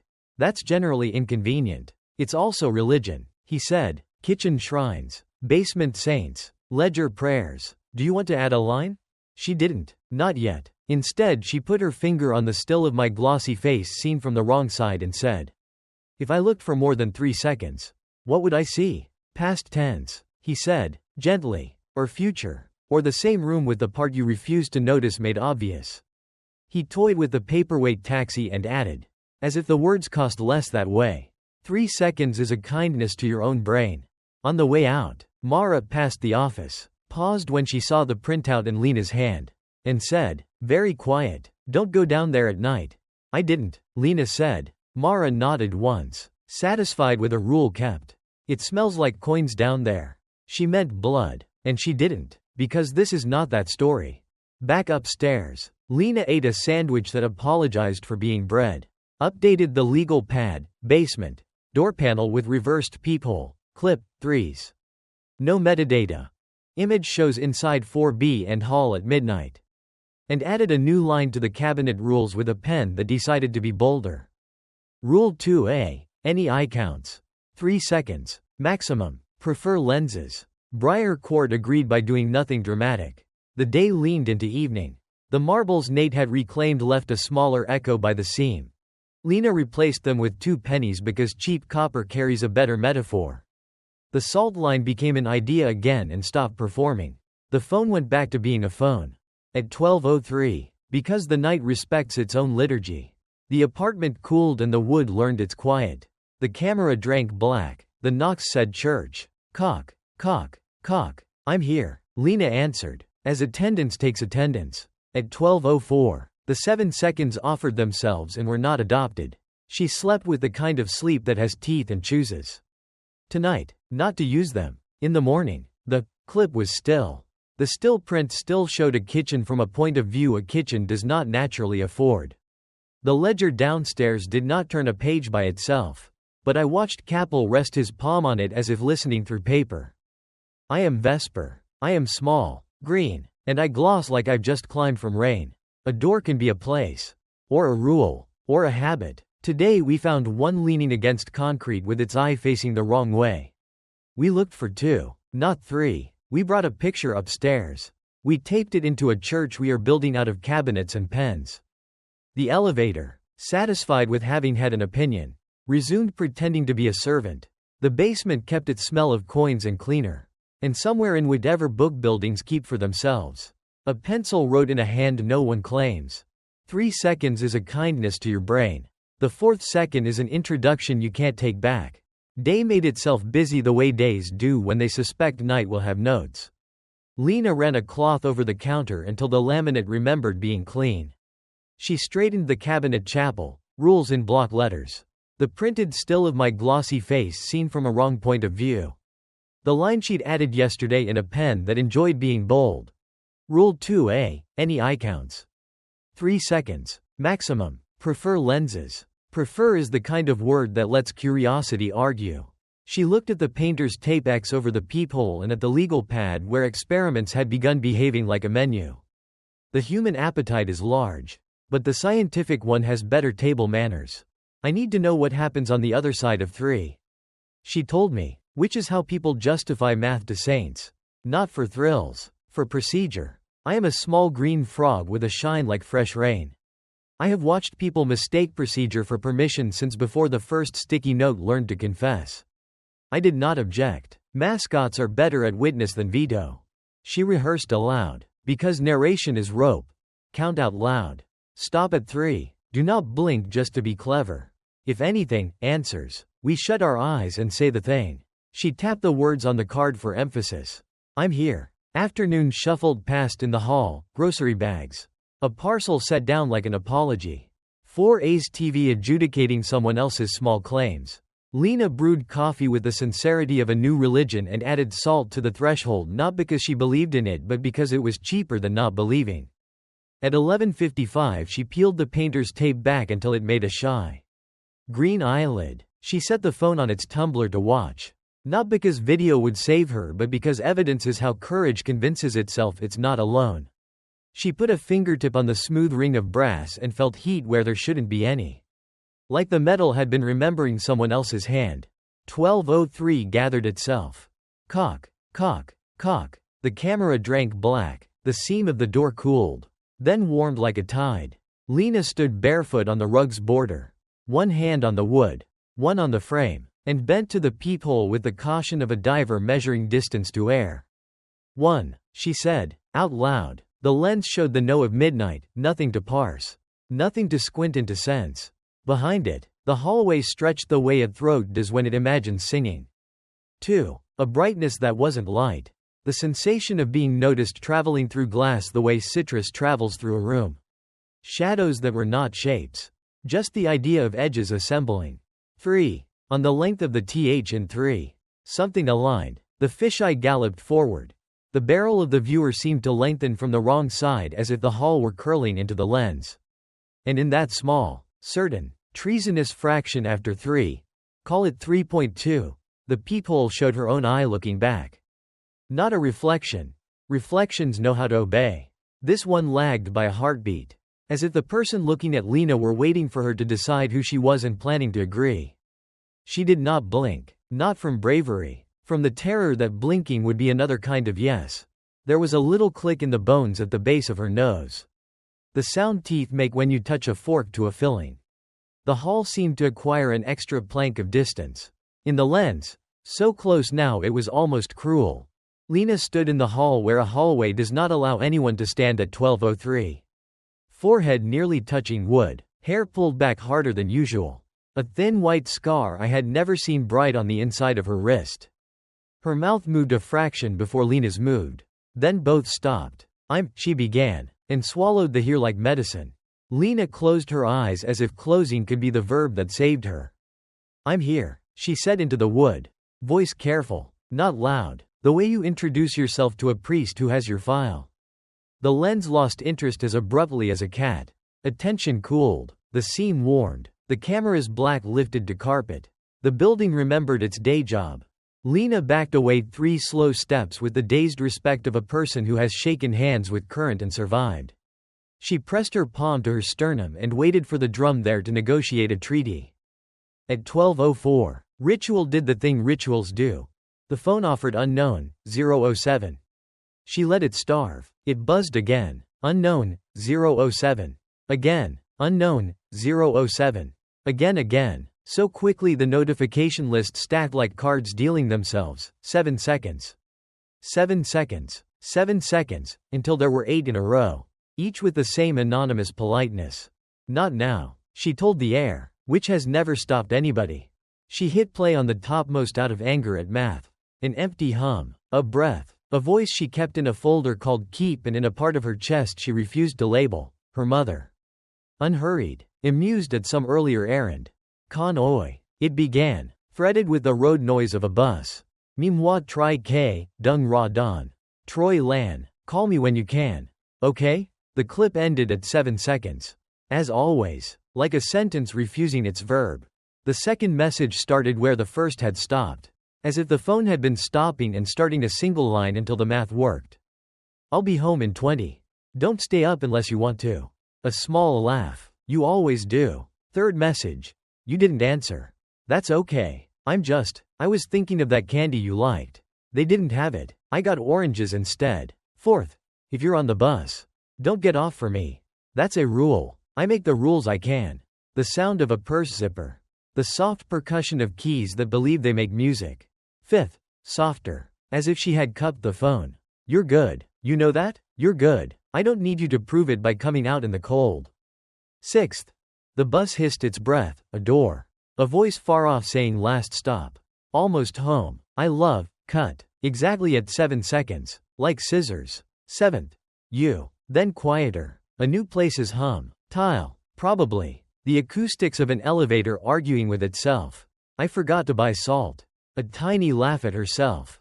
You always remember. Eighth. A hallway echo that was not this hallway. It's silly to leave so many messages. Your voice keeps me warm on the walk. Okay. Sleep. I'll call when I'm inside. Don't come out. Promise me. The message ended before she got the promise. Lena sat down hard on the kitchen floor because kneeling to anything is a decision and sitting is a fact. She looked at the row of new voicemails. Then at the keep folder with the one old message from 2 birthdays ago. And then at the timestamp the phone thought it had pinned to each of the 8 little shards. 12:04 a.m. Today. Each carried no transcript available as if the carrier had declined to take responsibility for either language. She played them all again. In order. And felt something her body did not want. Not grief. Grief had a bed here and knew where the extra blankets were. Revision. The sense that a night from years ago had resubmitted itself with footnotes. That the door had taken on copy editing as a hobby and now wanted to show its edits. She wrote on the legal pad with a pen that had decided to compensate for the small tremor in her hand by being louder. Looked greater than 3s. Approximately equals 3.2. Effect. Peephole shows, me, in hall, lag 0.3s. Scar at wrist? After. 8 VMs, 7s each, equals full call that never existed. Then, because naming is how you decide you won't drown. Time leak in capital letters. The stove clock had, without permission, stepped itself 3 minutes back. The refrigerator hummed a note lower. As if told to sing alto. The 2 pennies at the threshold. Yesterday's stand-ins for marbles. Had flipped to tails with nobody's hand. The painter's tape had warmed under a breath the hall will never admit. She called no one. She did not want to teach the building who counted as hers. At 9 the next morning, after not enough sleep and coffee that believed in consequences, she carried the legal pad and the printout of the still from the basement to the superintendent's office. Mr. Capel had an air of men who have learned to sit very still so the bad weather can find someone else. He looked at her, looked at the pad, and allowed himself the small mercy of not asking a question that would cause an answer. I went over the 3rd second, Lena said. He winced with his eyelids. Not his mouth. The 4th is expensive. The 4th was me, she said, in the hall, out of sync. And then, she put her phone on the desk and let the stack of 7-second messages do their limited, exacting work. He listened like ledger paper listens, no comments in the margins. Just wait added to a column. When the 8th ended, he exhaled as if a hand had been resting on his diaphragm. It will offer you things you love, he said, or things you wish you had had. Or the same thing, which is worse. It wasn't false, she said, angry at the distinction. It just wasn't real here. That's a fair summary of half of what hurts. He touched the cover of his book, then withdrew his fingers like a man admitting fire.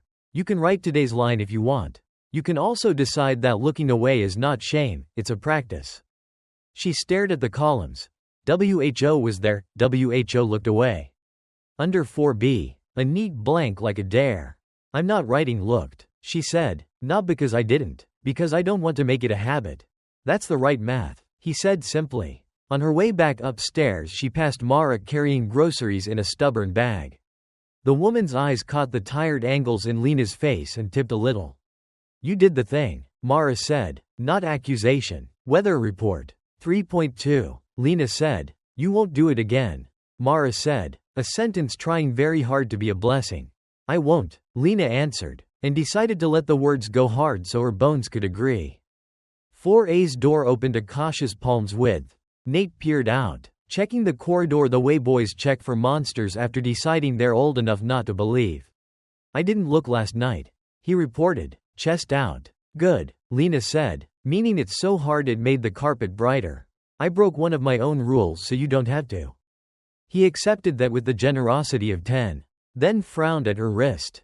Did you always have that? A tiny white line, whether from memory or from light. She couldn't tell. I do now, she said. Back in the kitchen, she taped the new printout beneath the still. The one of my face from the wrong side.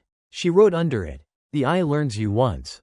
That's enough. Then, below the rules, she added in pencil, which is the tense of humility. 2b, if you cross 3, it will return something you cannot hold. Don't inventory it, don't honor it, don't trade for it. When night came, the building arrived with its usual liturgy and none of its extra parables. The knocks landed like beads on a string. Cock, cock, cock. Lena did not look. She did not even stand close enough to be tempted. She said, with the peace of an oath that has found the right person to protect. I'm here. 1204 tried its trick. She let the phone buzz against the counter like weather. The stove clock kept the time it had chosen. The pennies minded their faces. I am Vesper. I have seen ponds mirror the sky and convince fish to leap for clouds. Today a door mirrored a woman and convinced a phone to play a night from somewhere else. The price of procedure is that sometimes you get your data. The answer is not always a comfort. We did not write looked in the ledger. We wrote it here, in the way a frog knows how, by remembering. Tomorrow we'll bring another test with a boy and a picture on a corkboard and the kind of evidence you can hold in your hand. For now, the third second is a boundary again. And boundaries are the only magic I trust. Buildings lose children the way cities lose minutes, briefly. Convincingly. And with the confidence that no one will prove it. Morning arranged itself into chores. Coffee breathed its apology. The cabinet chapel glinted with tape, printouts, and rules written in a hand that had practiced not shaking. On the inside of the door, beneath child protocol, Lena had added a last line in pencil. The tense of humility, if scared. Narrate, place, objects, name. She set me on the counter, rubbed my head as if my shine were Lux on switch, and listened for the hall's usual boy sounds, the skateboard's slow roll, the plastic whisper of a helmet strap, the way kids announce themselves in clicks and scuffs when they think footsteps are for adults. Nothing. 4A's door wore a silence that felt like a turned face. At 10, there was a gentle knock from the wrong side, all wrong. The wrong way, 2 knuckles with good manners. Not the 3 that make the rules. Mara from 5C stood there with the kind of look people wear before they ask for salt. You seen Nate this morning? She said. Too casual. No, Lena said, and the casual fell off the sentence with a sound like a ring dropped behind furniture.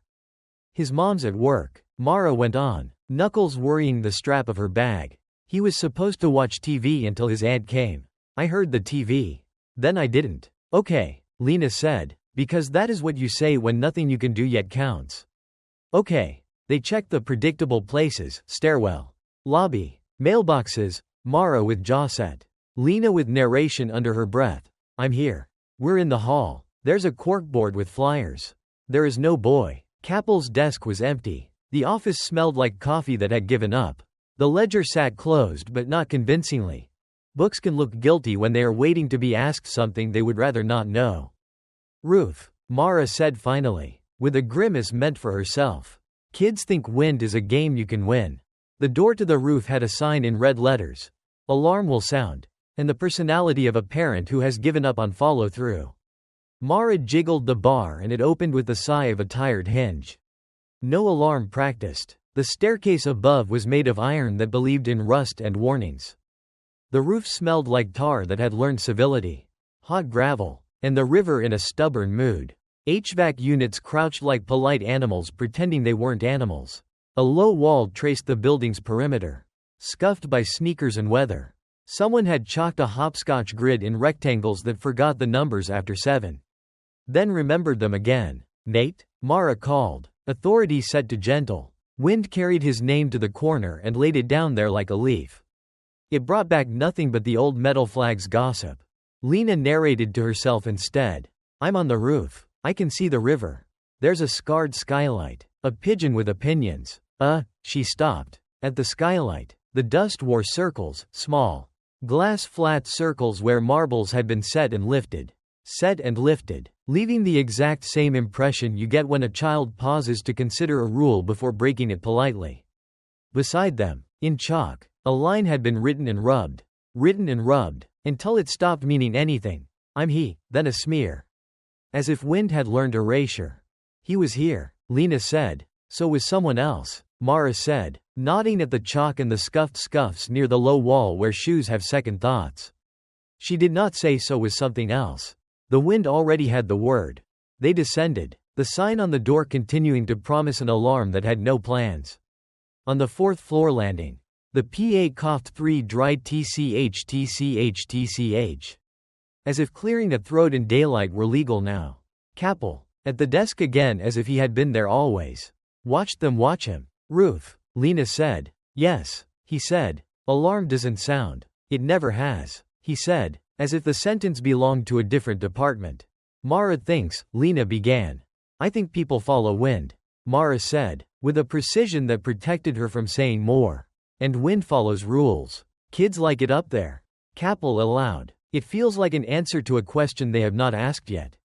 He pulled the ledger toward himself with the tenderness of a man turning an old dog in its bed and opened to WHO was there. WHO looked away.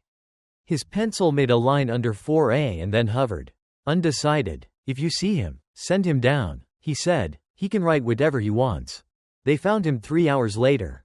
Not dramatically. Not curled where Story would prefer to photograph him. Nate came up the stairs from the basement.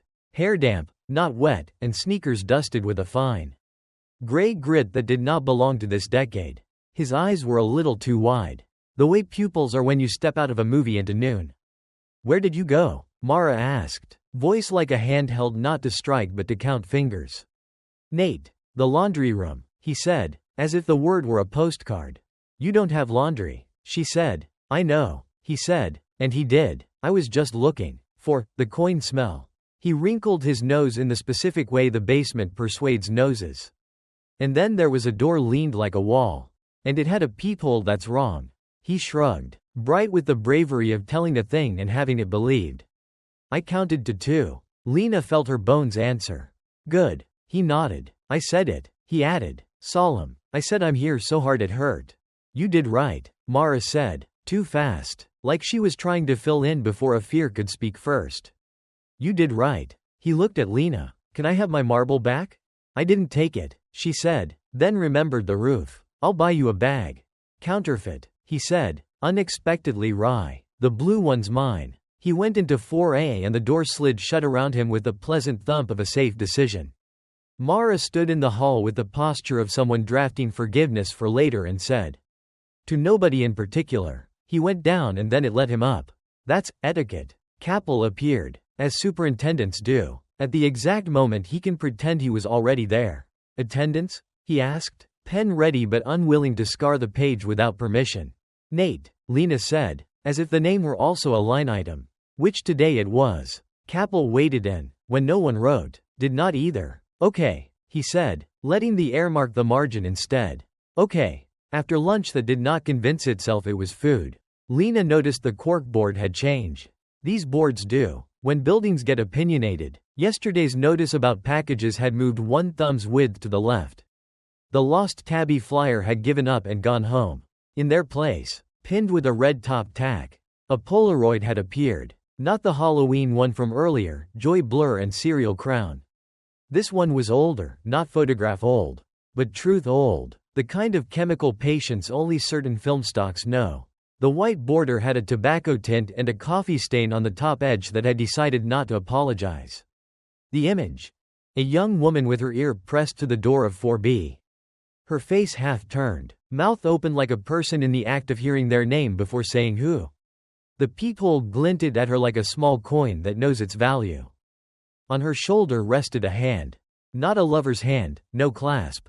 No tension. A third hand in a picture where only 2 should exist. The fingers lay easy the way fingers do when they have nowhere else to be. and the shadow of them fell in a direction the hallway's light did not agree with. You know the way a room looks when a mirror adds a second sun? It was like that. The hand made light do math it didn't want to show its work on. Is that you? Lena asked before she could decide not to. Mara looked. Her face learned not to have a color. No, she said, which is a sentence equal parts whether and will. No. The girl in the picture had Mara's eyeliner before years taught it steadiness. And the same slant at the corner of the mouth that says I say less than I notice. But there is a mercy in not telling a person what you see when they have chosen not to see it with you. Where'd that come from? Lena asked the corridor. Which is the right audience? People lie. But corkboards are honest about their collections. Capel arrived again. Because boards produce him the way bells produce ushers. He stood with his hands in his pockets like a man pretending pockets could keep him from responsibility. Found it in a drawer. He said, thought someone might want to know who loved this door before they did. He glanced at the hand and flinched. Almost imperceptibly. Or who was loved near it. The third hand, Lena said. Light, Capel said. Doesn't line up, she said, and did not add with the light because we all saw it. He took a step closer and squinted in the charitable way people reserve for art and crimes. Sometimes photographs keep a truth that never happened. He said, that is a religious sentence. I recognized it. Lena took a picture of the picture. Because evidence also likes mirrors. Her phone rendered the hand a shade darker. Which is the camera's little way of saying I agree. She printed it at the corner store on a machine that believes in gloss and tucked it into the cabinet chapel beside the still from the basement. Under it she wrote, third hand equals shared pose. No part of this is solo. At 4:12 p.m. the PA gave 3 polite tch and went quiet. The way a person clears their throat to suggest they are available for questions but will not be taking any. The stove clock, which had been 3 minutes off since last night's affair with the 4th second, refused to correct itself. Lena adjusted her wristwatch to match it even though both are petty. The missing that had been a wrong morning smoothed itself into a right afternoon. That is the trick of children and minutes, they reappear with the insolence of continuity. Nate knocked once at 4B to return a marble that had not belonged to him after all. He handed it over palm to palm like a ceremony and said, I didn't look. I know, Lena said. She gave him a sticker, a star, the bribe that school and science agree is ethical. He stuck it to his helmet. Unfastened. When evening leaned into the kitchen and the copper colander threw its moons. Lena studied the 8 7-second voicemails in a row and the Polaroid and the file from the basement and made a choice that looked like fear but was actually math. It's a pattern, she told me, stretching the printouts on the counter like cards for reading she did not claim to know how to do. 3 knocks at 12:03. Messages at 12:04. When you cross 3, time edits. When you don't, it rehearses. The basement is the wrong eye, the roof is wind's mouth. Somewhere, someone else already did this and wrote it down. For themselves if not for us. The ledger downstairs agreed by weighing more. She drew lines between the knocks and the voicemails and the photograph and the pennies that had flipped themselves to tails. She wrote 12:03 and 12:04 in big numbers and under them 3s, 7s. Because arithmetic is a way of pretending we can hold an animal by a leash. She made a box that said answer and beside it, I'm here. Then she made a second box and did not fill it. What does it want? She asked me. As if frogs doubled as translators. The door wants attendance. The phone wants confession. The eye wants to be met. So what wants me to solve it? Grief. Maybe. Or mercy. Or the version of love that insists on rules because it cannot control weather. She closed the cabinet slowly. As if not to wake a sleeping thing. And sat with her back to the door.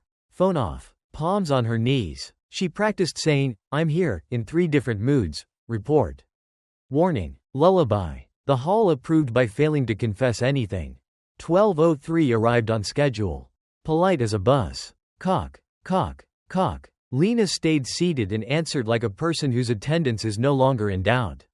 I'm here. At 12:04. The phone buzzed once. Matter of fact. An unknown announcing its 7 seconds with the entitlement of a tradition. She let it blink. Traditions wither if they do all the work themselves. Night ended without inventing a fresh cruelty. Morning promised to try again. As it does. Downstairs. In the ledger that smells faintly like long pencils and old hands. 4A. I'm here had been added in a child's careful capitals. And next to 4B the right-hand column stayed blank. Not as boast but as project. I am Vesper. I shine like rain because it helps.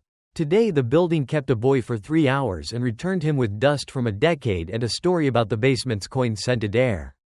It pinned a photograph to our wall in which a hand borrowed light it did not deserve. It reminded us that no part of this is solo. Tomorrow, Lena will stop letting the pattern name her and will give it a name back. Patterns dislike that. Doors do, too, but names are small religions.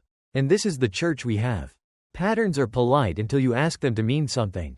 Morning came with coffee that remembered how to be helpful and a legal pad that had run out of room for doubt. Lena opened the cabinet chapel and read the rules like a creed. Lips moving, not because ink forgets but because mouths remember. On the inside of the door, below child protocol, she added a heading in square letters, equations. Under it, 3 lines. 1203 right pointing arrow 3 knocks, 3's gaps, right pointing arrow black. 1204 right pointing arrow 007 voicemail shards. Ledger. WHO was there, WHO looked away. Attendance, she said, tapping the ledger line with the pen. Roll call. I am a small green frog with a shine like fresh rain. I have watched many kinds of school. Doors run the strictest. She pulled the audio files into the cheap app with the grid lines that turn time into graph paper and stacked the 8 7-second messages like tiles. The waveforms wore their hums like uniforms, 60 Hz public lighting. The soft consonants of a bus. Elevator metal swallowing vowels. She slid them together until the breaths matched. A long inhale at the end of one dovetailing the first syllable of the next. Lynn, became, H of home became, you have love you. A ribbon spliced to look unbroken. The stitched voice, her mother's a knot, made a sentence with the arrogant coherence of a letter that expects to be read. Don't come out. I make the rules I can. Call me when you can. You always do. You're good. Don't prove it by coming out in the cold. Promise me, I'll call when I'm inside. Don't come out. Lena wrote it down, not to bless it, but to cross out what did not apply. Call me got an X, promise got an underline. Then, below the stitched line, she wrote what the building had been trying to teach in its own office supplies theology. Don't look, don't open. If you must speak, say, I'm here. Who was there? She read off the ledger's column. I'm here. She drew an arrow between the two like a teacher drawing chalk between problem and solution. It's literally telling me what to say. The PA in the hall obliged with 3 dried tch. Like a proctor tapping a pencil against a desk. Daylight. No announcement. Just permission to proceed. Lena set to building a kit. The way campers build fires before dark. From the junk drawer. A cotton clothesline coiled like a tame snake. From the plant she had not yet killed. A roll of soft green garden tie meant for tomatoes. Which in this building was a kind of optimism. From under the sink. Door wedges, 1 rubber. 1 wooden. Both believing in friction, and a sad flathead screwdriver good at prying apology out of old paint. She tested the knob with the line the way climbers test anchors, looped it. Tightened it. Pulled until the lock learned a new stubborn. She threaded the garden tie around the spindle beneath the handle and fixed it to a cabinet pole. She practiced with the wedges until the wood under the door gave up pretending it was immune to leverage. Okay, she told me, if it turns the knob, it has to turn me with it. You have chosen an interesting marriage. I did not say. She wrote protocol, reply on a fresh page. 1. Lights on, kitchen and hall. 2. Phone face down, camera on, no playback. 3. Eyes closed, no peephole. No reflection. 4. Answer exactly, I'm here, 3 times. Time to the gaps between knocks. 5. Hold pressure on door, palm, shoulder if needed. 6. No apologies through wood. 7. If handle turns. Line tight. Wedge in. Repeat, I'm here. Under it she wrote backup, boy. If 4A cracks. Coach echo, close. If 4A absent, do not open. If voice uses sorry. Do not answer that word, repeat attendance only. She added don't get clever and double underlined it. Clever is how people negotiate with tides. Afternoon. A sky the color of wet receipts. Mara walked by with detergent, paused at the door as if the wood were a mirror she did not want to check, and asked, without looking in, "You writing sermons now?" "Lesson plans," Lena said. Mara nodded at that. Teacher language traveled easier than church, and held up a box of kosher salt like a toast. "For eggs," she said, and escaped upstairs. At 4:12, the PA cleared its throat again and stayed decent. The elevator rehearsed obeying without ad-lib. Nate thumped down the hall and thumped back. Stopped to show Lena the star sticker on his helmet as if proof melted fear. "I practiced," he announced. "I can say I'm here 6 times without breathing." 4 is plenty, Lena said. She put a finger on the sticker and pressed it like a benediction. "And breathe anyway." Evening did what evening does. Removed options politely. The copper colander threw moons. The sugar jar hummed its dry little song when moved. I shone like the idea of rain. Lena taped a card at eye level beside the door. Bold block letters she could find with eyes shut. "I'm here." She put a second card on the counter. Because redundancy is a cousin of ritual. At 12:02, the refrigerator clicked like a throat clearing for testimony. "Ready?" she asked. "Nobody and me." She slid the rope over the knob and took it slack in her palm. She set the wedge poised against the jamb like a little black tooth. 12:03 arrived precisely because the night is proud of keeping promises. Cock. A breath-long gap like a held note. Cock. Another held note. Cock. "I'm here," Lena said into the first gap. Eyes closed, shoulder to wood. The syllables landed clean, not pleading. Their echo came back smaller, like a stamp card. The second gap. "I'm here." The rope kissed her wrist as if reminding both of them what wrists are for. The third gap. "I'm here." She pictured the ledger line filling itself. WHO was there, with a check mark that did not require any other handwriting. The handle turned a quarter inch. Not hard, curious. The way someone reads a doorknob the first time they visit. The rope took weight. The garden tie tightened. The cabinet handle learned it was part of architecture. Lena leaned in. The wood's grain pressed a little map into her palm. On the far side, the borrowed voice tried timing instead of plea. A whisper placed between her answers as if inserting itself into the cadence. "Open." Not a mother. Not anyone. A verb without a subject. Which is how hunger introduces itself. She did not let it have the room of a sentence.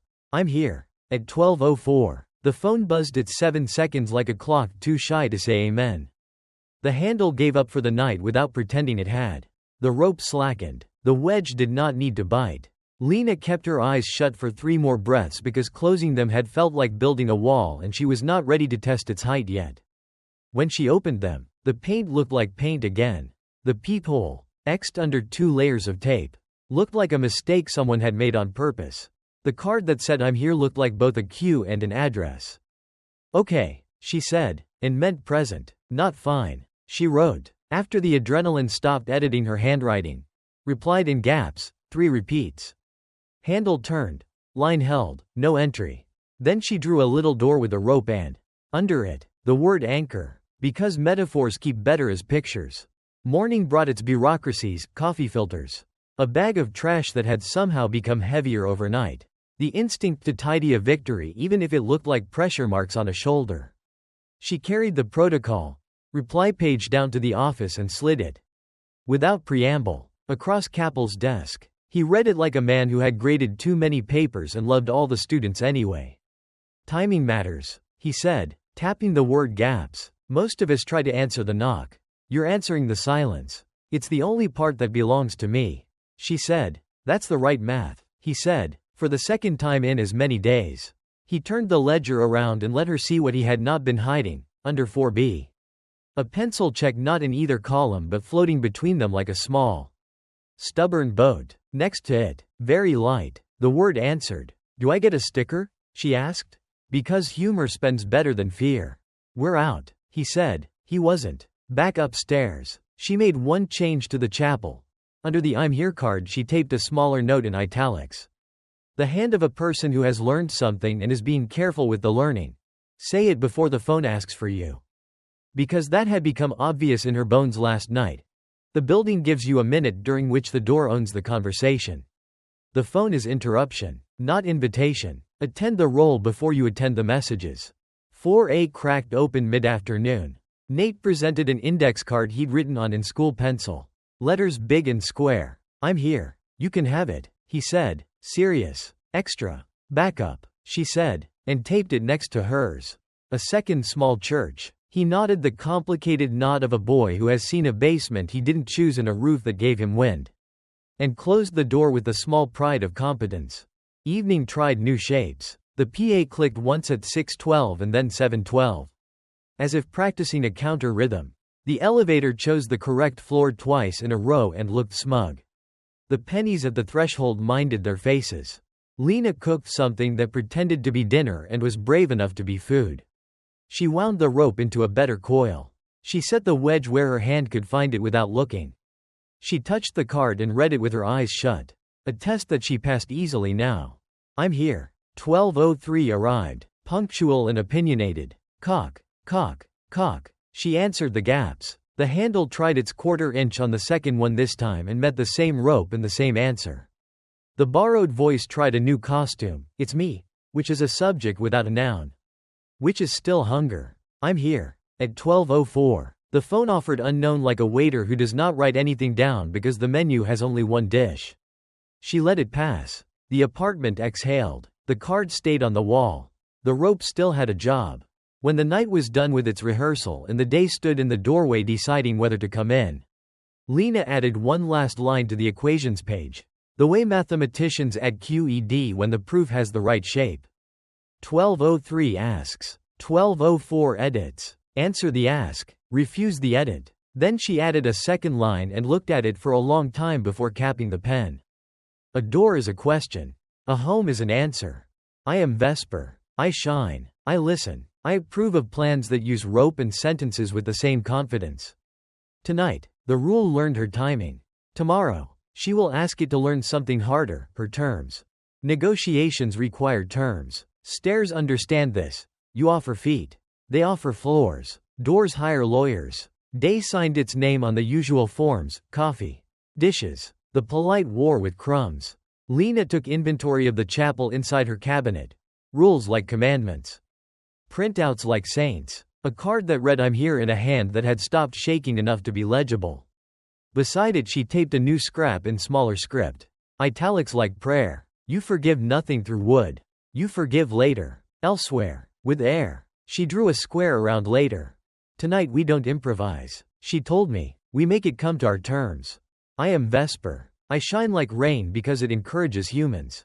I have learned that what you tape to a cupboard can keep a night out if you let your mouth match your handwriting. She recoiled the rope for the knob. Knotted it smarter. Checked the garden tie. Placed the wedge within easy reach. She wrote I'm here in ballpoint. One word on each palm. And pressed her hands together to copy the ink. Then she stood in the doorway. Eyes closed. And found the positions of rope. Wedge. Card. Me. By touch. From 4A. Nate knocked once and slid an index card under the door, backup printed in pencil. A copy of I'm Here done in a 10-year-old square capitals. She slid it back under with a star sticker. The card returned with another under it like a duet. At 4:12 p.m. The PA gave its 3 dry TCH roll call with no names. The elevator chose correct floors and pretended that was normal. The air in the hall learned lemon cleaner again. That scent is the building's thesis on civility. Mara passed with her tote of laundry. Glanced at the door the way a person glances at an ex's number in their phone. And said, not stopping. It will try sorry. I have a rule for that. Lena said. Good, Mara said. And left before the building charged a fee for advice. Dusk tilted the copper moons from the colander across the wall. Sugar clicked inside its jar, a cousin of rain. A patient metronome. The pennies by the seam minded their faces. I sat on my coaster and practiced being a saint. Lena rewrote the plan on the counter so her hands could read it without eyes. Protocol. REPLY, terms. Answer in gaps. I'm here ×3. Eyes closed. No apologies, no questions. If voice shifts right pointing arrow repeat I'm here. If handle turns right pointing arrow rope tight.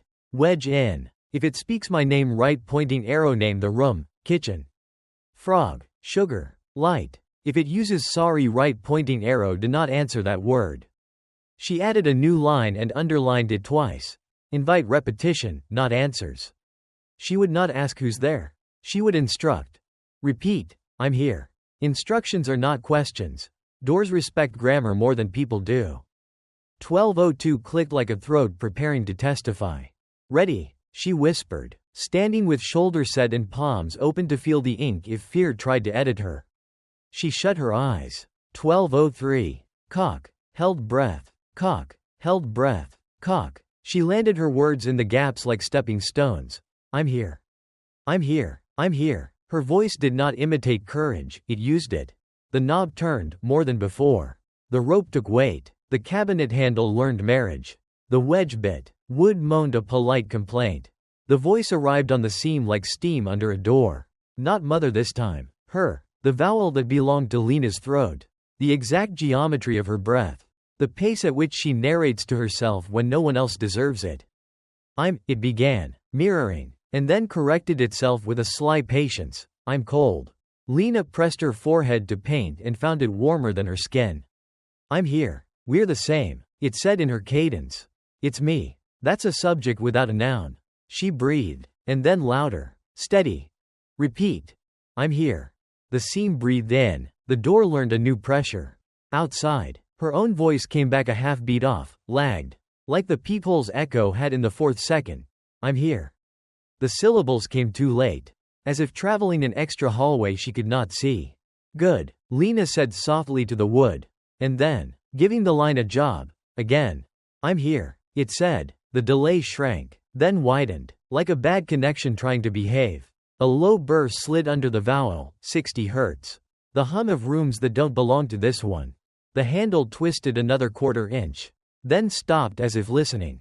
Lena named the room as if pinning a map to a wall. Kitchen. Frog. Sugar. Light. The overhead fixture flickered twice. Undecided. And held. The PA in the hall clicked on. Offered 3 dry tch. And clicked off again like a cough swallowed. Lena. The voice said. Not the nights earlier hungry it's me but her name wearing her mouth. Hitting the E like a rung on a ladder. It chose the word Mara had warned. And it was elegant. Weaponized. A solvent poured on a lock. Sorry. The apology arrived with a shift of weight on the far side, a shoulder leaning. A palm reading the knob. The kind of pressure that could be mistaken for a plea if you wanted to make that mistake. Lena's body, which had been a soldier all week, remembered for a second that it is also a daughter. The apology found the spot where grief keeps all its cutlery. She did not answer it. Repeat. I'm here, she said, and did not let the word sorry live in her mouth where it could rent space. Silence. The kind that counts. Then her own voice from the hall. A little torn. I'm here. The lag collapsed to a blink. Something like a line connected. Crack. A hairline filament stitched itself from the top corner of the doorframe toward the ceiling. One of those old building fissures that usually arrive with winter and drywall. This one arrived wide awake.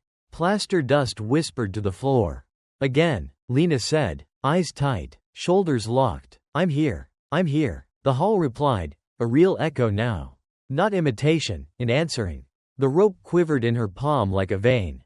The light over the sink faltered, down, up, steady, as if deciding which world to sponsor. The copper moons on the wall dipped and steadied. You're not opening, her own voice observed. Less hunger now than report. Like a paramedic stating the obvious during triage. No. Lena lifted her chin, eyes still closed. Rule. No questions. Law. Terms. I won't. The rules are mine and here. Silence. And then, in a whisper that almost wasn't a sound. So thin she felt it more than heard it. Good. The handle relaxed a breath and then read the knob again. A test. A ritual. A metronome for pressure. The wedge held. The rope sang its little taut note. Lena unclenched one hand long enough to slide her fingers up the card and find the edges of the ink by touch. The word here came away on the pads of her fingers faintly. Like a stamp. Repeat. I'm here, she said again, and this time her voice rose just a shade. Like calling across water to someone you see even if you cannot claim distance has agreed. She heard the answer, her own throat. Wrong room, I'm here. We were two, and more than two. Lena. The version of Lena that stood on a different side of wood. The building that had its ledger. The frog that did not blink. the card that had learned to be a liturgy. The PA clicked in. For the first time in the long day. Offered a word, just one, as if a clerk had leaned into a microphone by mistake. Attendance. The speaker crackled. Silence returned. The crack in the plaster crept another inch like a nervous vine. Outside, her own voice shifted shape, lost the borrowed exactness of her mouth and grew a texture like time rubbing its thumb on a sentence. You have to say it before it asks. It said, Lena to Lena, almost impatient, almost fond. In the gaps, you already know. I know, Lena said. She did not ask who are you or when or how. She took what was offered and filed it under proof. I'm here. I'm here. The hall returned, as if stamping a card. Repeat this, Lena said, giving an instruction instead of a question. Placing the line in the seam like a plank. Don't come out. Promise me. The hallway breathed. The building considered whether to allow a sentence to cross species. The answer came, half-lagged, but true. Don't come out. Promise me. It was her mother's sentence through her own mouth from a night rewritten at 12:04. Handed back to present tense like a note folded into a locker. She tasted copper and oranges at once. Good, Lena said again, because praise is a tool. The handle quieted. The rope eased. The pressure backed off by increments you could count only if you had been counting since the first knock on the first night in the first apartment anyone dared set rules inside. The hallway let go like weather moving on. At 12:04, the phone buzzed. Unknown, 007. She did not play it. She did not need the shards tonight, she had a whole sentence standing with her. Holding the door from the wrong side with the only thing that ever keeps anything shut. Agreement. She stayed at the wood 3 more breaths and then 5. Because endurance is also a plan. When she opened her eyes, the crack above the jamb was honest about itself and the light had chosen to back her. Her palms printed faint I'm here onto the paint.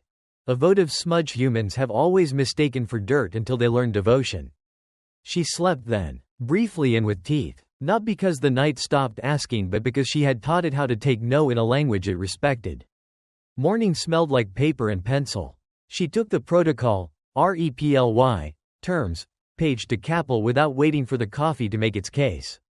He listened the way ledgers listen. She told him about repeat. I'm here. About the apology she did not accept. About the echo that began to act like an answer instead of a mimic. She told him the PA had said attendance. One word, the blandest miracle the building could choose. He opened the book to WHO was there, WHO looked away and between the columns, in that floating middle space where yesterday he had written answered, he added another soft word in pencil so light it would survive an eraser's attempt at revision. Met. What happens now? She asked.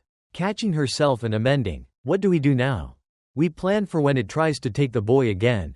He said, because blunt is kinder when you've both started counting in the same units. It likes echoes. It wants to see whether you will break your terms for someone else's voice. She nodded. The card inside her cabinet said later and she understood now what later was for. Then I changed the plan. She said, back upstairs. She moved the wedge closer. She rewound the rope into a coil she could throw and unspool fast. She taped a fresh card beside I'm here. If a child's voice equals open early. Before third knock. Eyes closed. Pull in. Say, I'm here, until the room agrees. She stared at open early until the letters stopped meaning anything and then started meaning exactly what they were. A door's version of a tourniquet. You don't break a rule to be brave. She told me. And then, correcting herself the way she had corrected the night. You choose which rule. You keep the important one. Which is to say, presence over everything. I am Vesper. I have watched people barter with rivers and treaties with grief. Tonight I watched a woman make a door adopt her liturgy. The wall cracked. The PA coughed a word. The handle learned rope. And the hall learned the cadence of I'm here said in the only grammar that keeps a body inside its skin, the present tense. Tomorrow, the building will test whether terms can be upheld in motion. Voices will borrow names. A boy will stand where wind tells him to. And Lena will try the most dangerous kind of obedience. Opening for the right reason at the wrong time. And closing with both hands full. There are 2 kinds of bravery. The kind that keeps a rule and the kind that chooses which rule counts. All day, Lena rehearsed the one she'd written in italics and taped beside I'm here. If a child's voice equals open early. Before third knock. Eyes closed. Pull in. Say, I'm here, until the room agrees. She rewound the rope and fed it through the knob's neck twice. Not like a sentence that has learned its commas. She set the wedge where her hand could find it blind. She pressed the backup card "I'm here," the one Nate made, onto the wood with a square of painter's tape. She touched my head and the sugar jar with the same careful thumb. Like saints before a weather. From 4A. No skateboard drift. No TV bleed. That silence has a shape. It is a held breath with a face. At 4:12 p.m. the PA cleared its throat with 3 dry tch, which by now counts as a blessing. Mara passed with laundry and said without stopping, "If it uses the child, it will be nice." Her mouth made nice into a curse that had read a book about manners. "We have terms," Lena said. "Good," Mara said, and the stairwell took her away like a tide that keeps its schedule. Evening tucked itself into corners.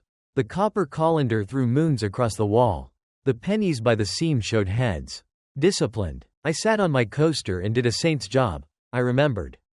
At 12:02, Lena stood with her shoulder set and her eyes shut. Rope in one hand, wedge under the other. She said the line to herself one last time. Slower than prayer. Open early.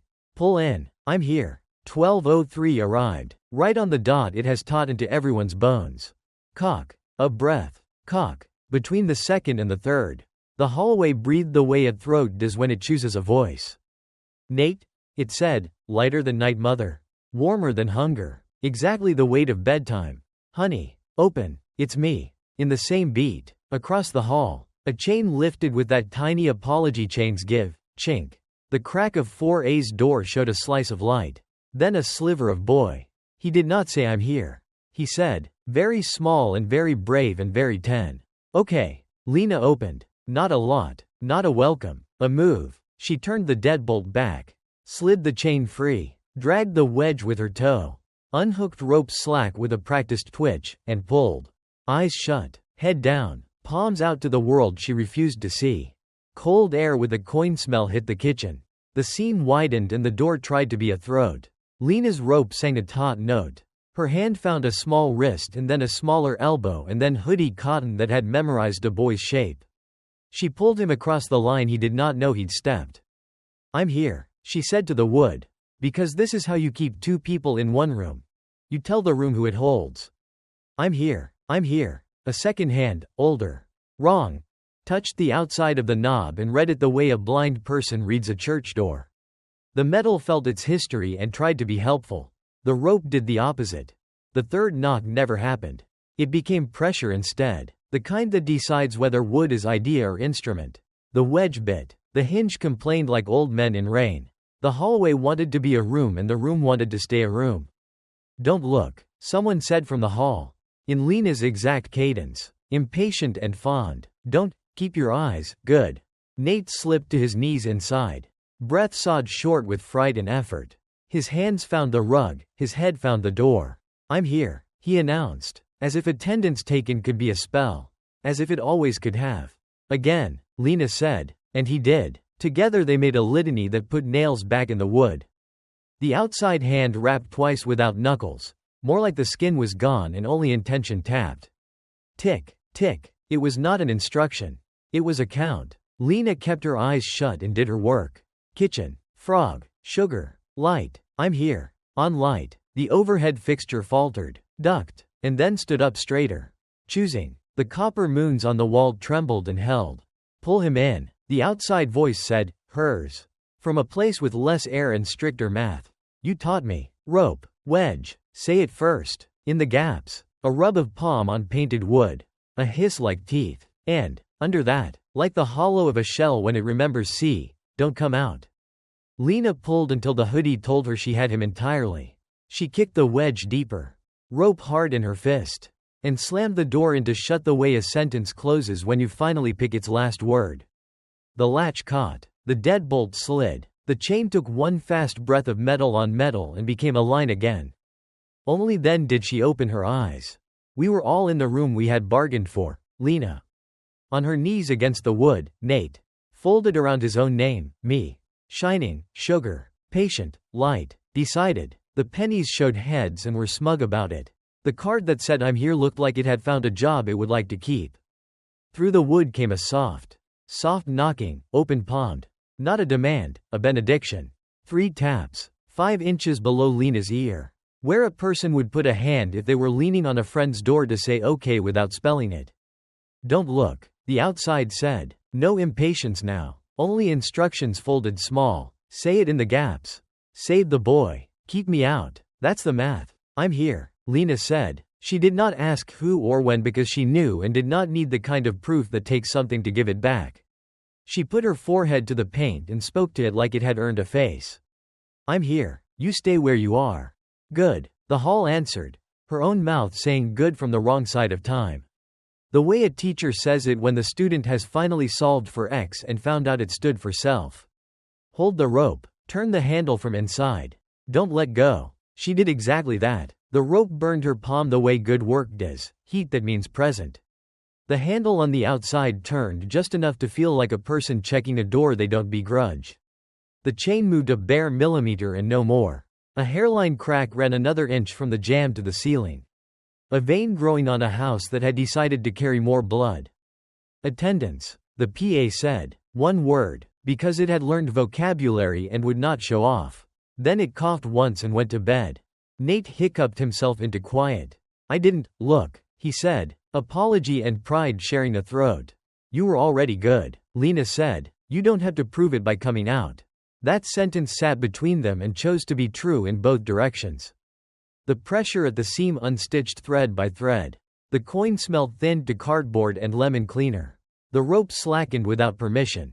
Someone, Lena from the hall, placed her palm against the other side exactly where Lena's hand was and held there for 1, 2, 3 seconds, counting with breath. Then she lifted away. Not gone. Left there. The way you leave a note on a counter when both of you know when to read it.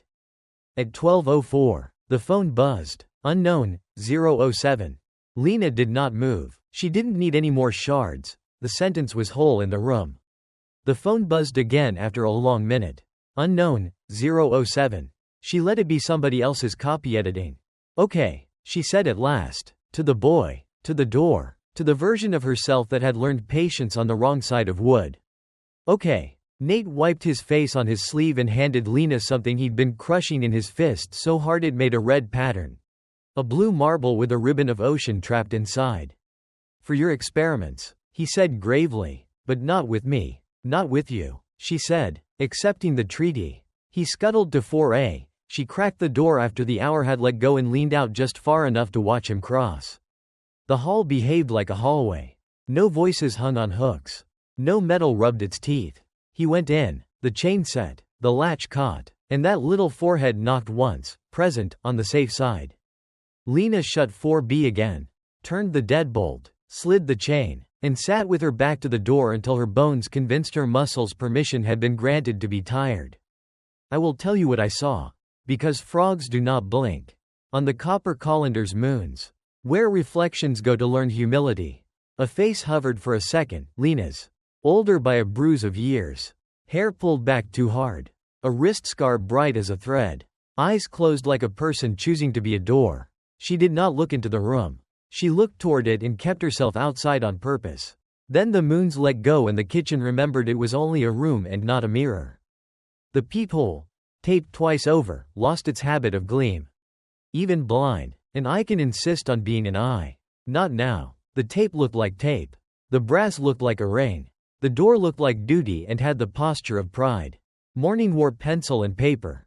Lena took the protocol, REPLY, terms, with open early scrawled on the bottom and carried it to the office.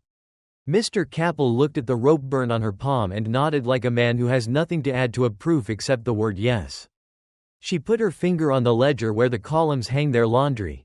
WHO was there. WHO looked away, and said, "Write what you write when it listens." He turned the pencil sideways. Softened the graphite with breath.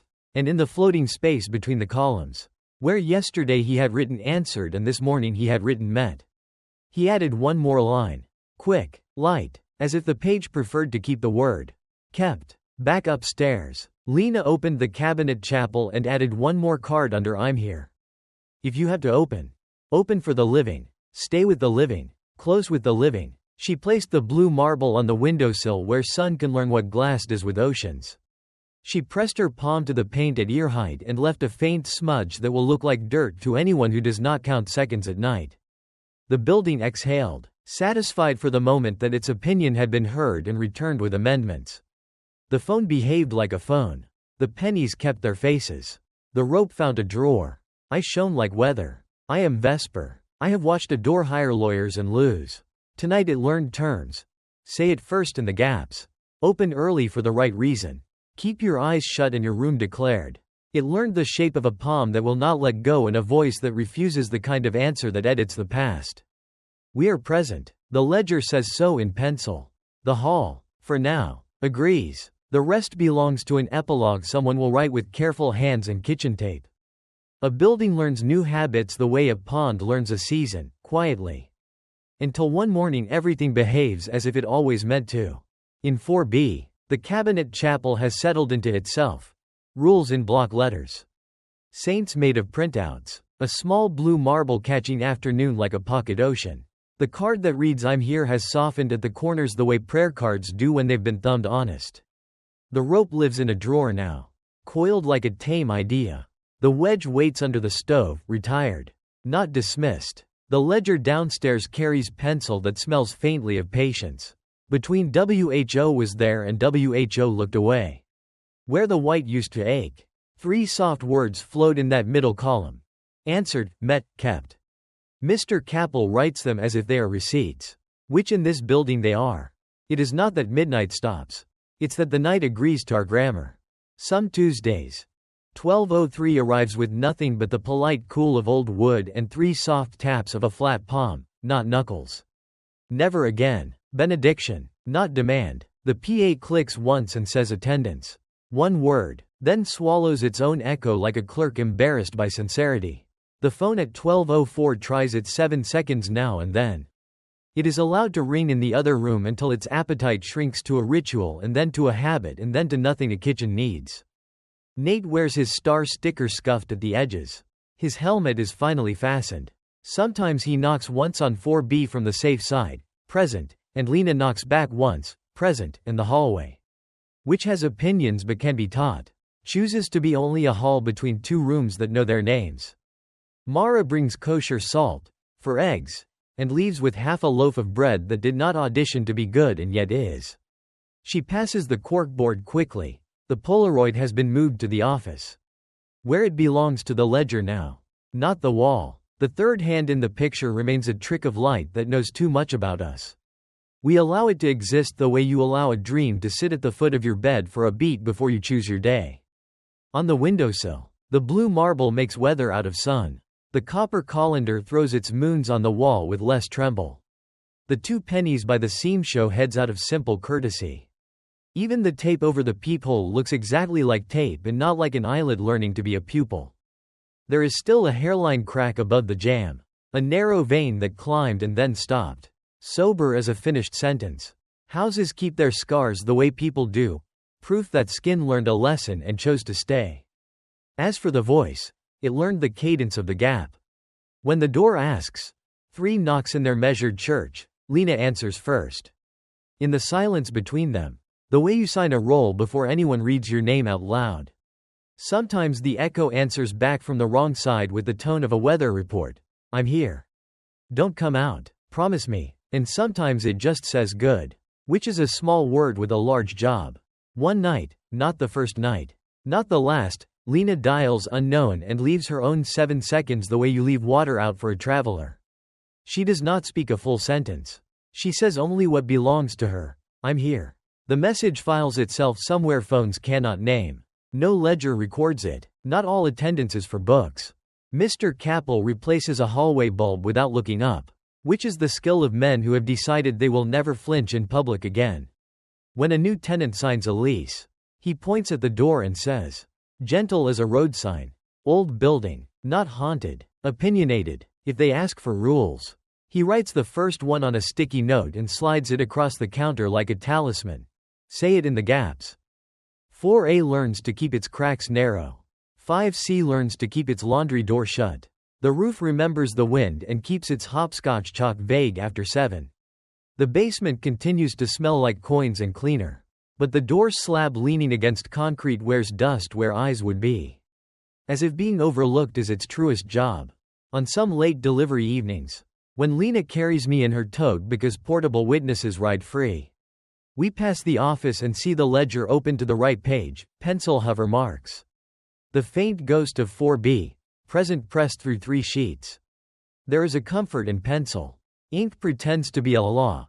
Graphite admits revision and still insists on memory. The last time 1203 tries to be a throat, and you never know it's the last until later, it arrives punctual. Opinionated. And obedient. 3 knocks. 3 gaps waiting like stepping stones. No borrowed voice. Only breath on wood that belongs to a person who will not cross. Lena answers in the space between each sound. I'm here. I'm here. I'm here. The handle does not test. The wedge does not bite. The rope rests in its drawer and is happy there. At 12:04, there is no message. Instead the PA, beige, contrite, doing its best, says, very softly, so as not to wake anyone who has earned sleeping through it, kept. Then it clicks off, grateful for brevity. I am a small green frog with a shine like fresh rain. People think I am ceramic. I do not correct them. It helps with rent. I have watched a door learn a sentence. A phone learn its place. A hallway learn to be a hallway. I have watched a boy count to 1, present, and a woman refuse the kind of answer that edits the past. I have watched a building adopt a liturgy written in ballpoint and tape.